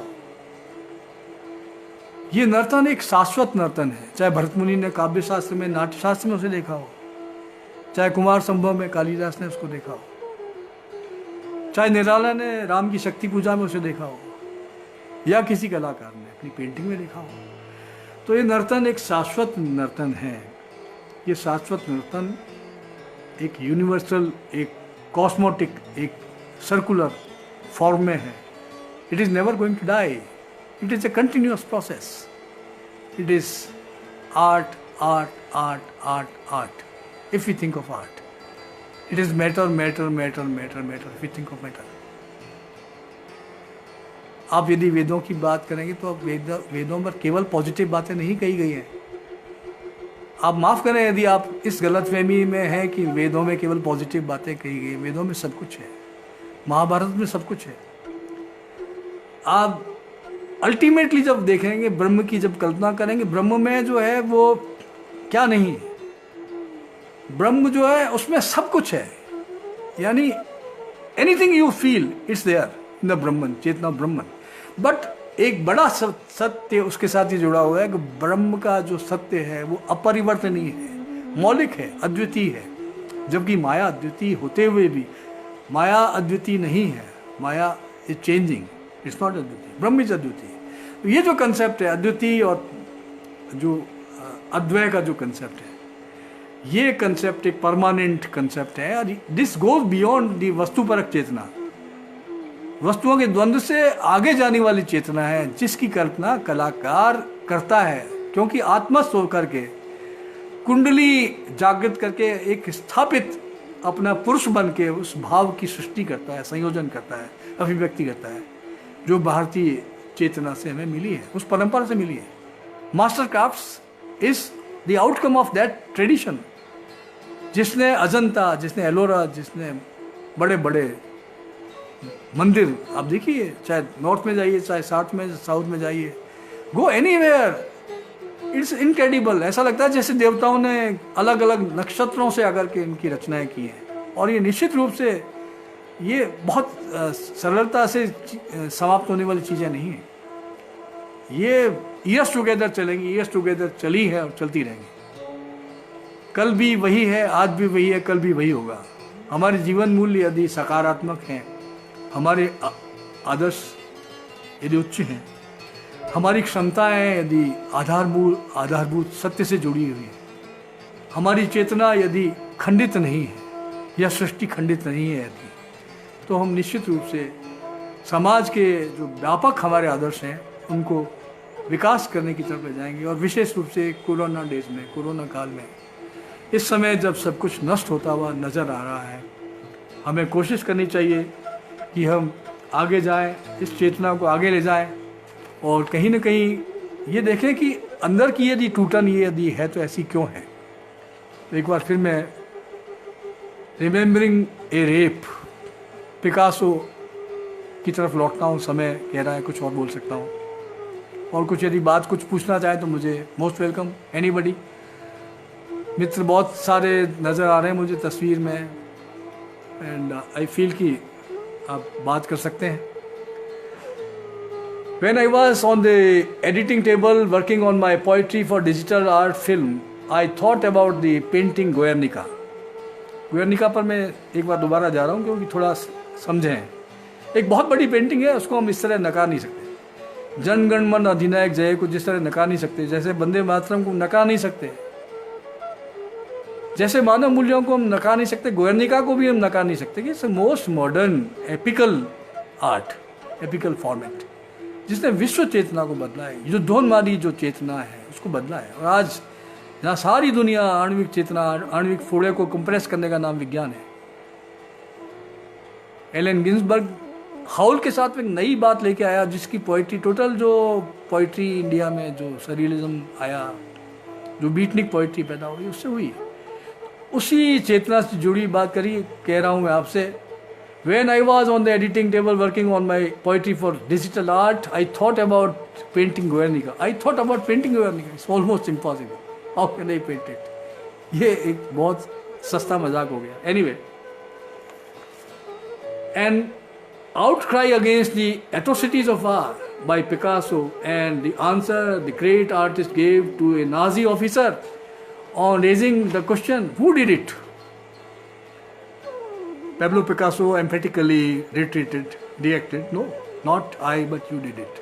You did it, you did it, I didn't do it. That way the artist held the Nazis responsible for the Spanish Civil War, and it was very relevant. Spanish civil war में जो distortion हुआ, जो human crisis हुई है, जो विखंडन हुआ, उसको रिप्रेजेंट करती है। The digital film that is presented to you is not solely my creation. The thought, words and images expressed in innocent anarchist are the outcome of social thesis, antithesis and synthesis. Marxism की बात करें तो thesis, antithesis and synthesis ये है। From inception till now, I have been creator, bystander, actor and factor, dissecting the body and heart of my poem, but two became a self-inflicted assault against myself. ये जो मैं paint कर रहा हूँ ये self inflicted assault है मेरे ऊपर। Interestingly that attempt made me more cruel but tolerant to my own self. When I tried out the film on the same poem, I could do better, but the rational writer versus irrational man in me made it clear that it was a point of no return. Point of no return नाम से मैंने एक exhibition Delhi में की थी, जिसको दिल्ली में कमलेश्वर जी ने उद्घाटन किया था। अपर्णा कौल की आर्ट गैलरी में, academy of fine art and literature में 25 पेंटिंग का मेरी प्रदर्शनी मेरी दिल्ली में हुई थी, जो काफ़ी लोगों ने देखी थी। तो ये पॉइंट ऑफ नो रिटर्न ही है। And now all this before you is fact, neither poetry nor art, but something in between, again an anarchist paradise regained innocently. Anarchist paradise regained innocently, ये जो शब्द हैं ये मैं एक ऑक्सीमोरॉन है। मैंने पिछली बार जब ये कविता पढ़ी थी तो मेरे मित्र ऋतुराज जो कि एक प्रगतिशील साहित्यकार हैं, उन्होंने कहा था this is an oxymoron, innocent anarchist. Innocent भी है, एनार्किस्ट भी। हालांकि बड़े हार्ड क्रिटिक हैं, और भटनागर साहब ने, आरपी भटनागर साहब ने भी, और मेरे और बहुत सारे दोस्त, नंद भारद्वाज और बहुत सारे मित्र थे, वो सब उस समय उपस्थित थे। उस दौरान प्रकाश परिमल जी भी थे, हेमंत शेष भी थे, और बहुत सारे मित्र थे। तो मेरी कविता रिलीज हुई थी। अंग्रेजी में लंबी कविता है जो कि वेस्टलैंड से भी लंबी है, इनोसेंट एनार्किस्ट। उस पर फिर मैंने फिल्म बनाई। तो ये जो रेप, रिमेम्बरिंग रेप, आप रेप को भी याद कर सकते हैं। दिल्ली में जो रेप हुआ उससे उसकी माँ ने कई वर्षों तक याद किया। सुप्रीम कोर्ट में सालों लगे, उस रेप को बार बार याद किया गया, बार बार उसके लिए आवाज़ लगाई गई, बार बार उस माँ को बुलाया गया जिसकी बच्ची के साथ रेप हुआ, बार बार जुडिशरी के सामने सवाल खड़े किए गए, बार बार प्रेस ने अपनी इडियोसिंक्रेसीज का इस्तेमाल किया, बार बार जनता अपमानित हुई, बार बार दुराचार एस्टेब्लिश्ड हुआ, बार बार हमारी संचेतना, हमारी आत्मा की मृत्यु हुई, बार बार हमने वह सब देखा जिसे हम देखना नहीं चाहते थे, बार बार हमने उस पर चर्चा की, बार बार हम रोए, बार बार हम अपने आप पर हंसे, बार बार हमने अपने आप को कोसा, बार बार हमने वह सब कुछ किया जो हमें नहीं करना चाहिए था, बार बार हमने मतदान किया, बार बार हमने सरकारों को चुना, बार बार हमने सरकारें हटाई। ये सब कुछ मैं आपको स्पॉन्टेनियसली कह रहा हूँ, ये कहीं कुछ लिखा हुआ नहीं है दोस्तों, ये सब कुछ मेरे आत्मा से निकला। और ये मैं इसलिए आपसे उस नाटक के बारे में चर्चा करना चाहता हूँ कि मेरे एक बहुत अच्छे मित्र को मैं इस बहाने याद कर लेता हूँ, जिनका नाम था रिजवान जहीर उस्मान। वो थिएटर और उस्मान दोनों एक ही, देवर, ये अद्वैत जिसे हम अद्वैत कहते हैं। The theatre was in Usman and Usman was in theatre. उनमें कहीं किसी तरह की डुअलिटी नहीं थी। कला, वो कला वह है जिसमें डुअलिटी नहीं है। If it is expressed we can see it from different angles. एक नाटक को हम कई अलग अलग एंगल से देख सकते हैं, देखते हैं, किंतु अल्टीमेटली नाटक एक विशेष तरह का प्रभाव पैदा करता है। वो अन्विति जैसे कहते हैं, अंत में जो अन्विति जैसे कहते हैं, वो सच जो छन करके निकल के करके आता है। जी हेलो, तो इट्स कंटिन्यू। आई थिंक जो सत्य निकल के आता है, जो निरापद सत्य निकल के आता है, जो छन करके आता है, जो संगीत में होता है, जो उद्बोधन पैदा करता है, जो मैसेज देता है, उस नाटक को एक फ़ोन आ रहा है, मैं 2 मिनट के लिए यदि आप मुझे अनुमति दें तो मैं उसको हटा दूं। फ़ोन की आवाज़ आ रही है, आप लोगों को भी सुनाई दे रही होगी। एनीवे फिर अपने आप घंटी बज ख़त्म होगी। तो मैं उस नाटक पर आता हूँ। तो उस पर उस्मान साहब का मैं एक स्टेटमेंट आपको सुन देता हूँ। अब तक मैं अपनी स्टेटमेंट सुना रहा हूँ, तो मैंने सोचा कि उस्मान साहब का एक स्टेटमेंट सुना दूँ जो एक कम्प्लीमेंट्री मेरे लिए है। अशोक आत्रे की कविता नाटक कृति, ये कविता भी है, नाटक कृति भी है, एक इंस्टॉलेशन भी है। मैंने तो इसको इंस्टॉलेशन प्ले कहा था। मैं इंस्टॉलेशन प्ले में इसलिए कहता हूँ कि वो मनुष्यों के द्वारा वो इंस्टॉलेशन एक मूवमेंट है, that is also a play. And वो इंस्टॉलेशन आकृति है। वो भूखा भूकंप प्यासी सुनामी नाम से मैंने वो नाटक किया था। तो उस्मान जी ये कहते हैं कि कई प्रकार के प्रतीकों का, कई प्रकार की भाषा का, कई प्रकार की रचना का उसमें उन्होंने उपयोग किया, और इससे कोलाज एक शब्द उन्होंने यूज़ किया है। और वो कहते हैं कि महागाथा के सचित्र दर्शन इसमें होते हैं। इस नाटक में महागाथा के सचित्र दर्शन की जब बात आती है तो इसमें चित्र आता है, नाटक में चित्र आता है, शब्द में चित्र है। शब्द में यदि ध्वनि नहीं है, शब्द में यदि चित्र नहीं, तो शब्द नहीं है। शब्द गूंगा है, गूंगे का गुण है। तो शब्द में यदि चित्र आता है, शब्द में यदि दृश्य आते हैं, या दृश्य में यदि शब्द आते हैं, दृश्य में यदि ध्वनि आती है, और यदि उनका वो एक इससे स्पेशल संवाद से यदि सब कुछ पिरोया गया है, संतुलित है, उसमें एक भावात्मक एकता है, उसमें कुछ जीवन मूल्यों का उसमें कहीं किसी न किसी रूप में इस्तेमाल हुआ है, तो ये जो बात है, ये कृति को बनाने के लिए, कृति का निर्माण करने के लिए बहुत आवश्यक है। और इसमें मेरे नाटक में उस्मान ने कहा है कि इसमें ये चित्रों से भरा हुआ नाटक है, यानी विचित्र प्रकार के चित्रों की इसमें अभिव्यक्ति हुई है।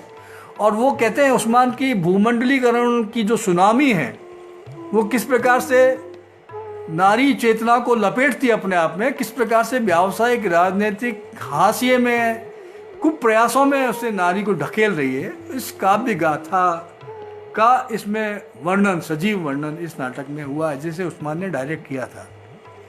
तो मेरे कहने का मतलब ये है कि आज सारी की सारी जो कला की चेतना है,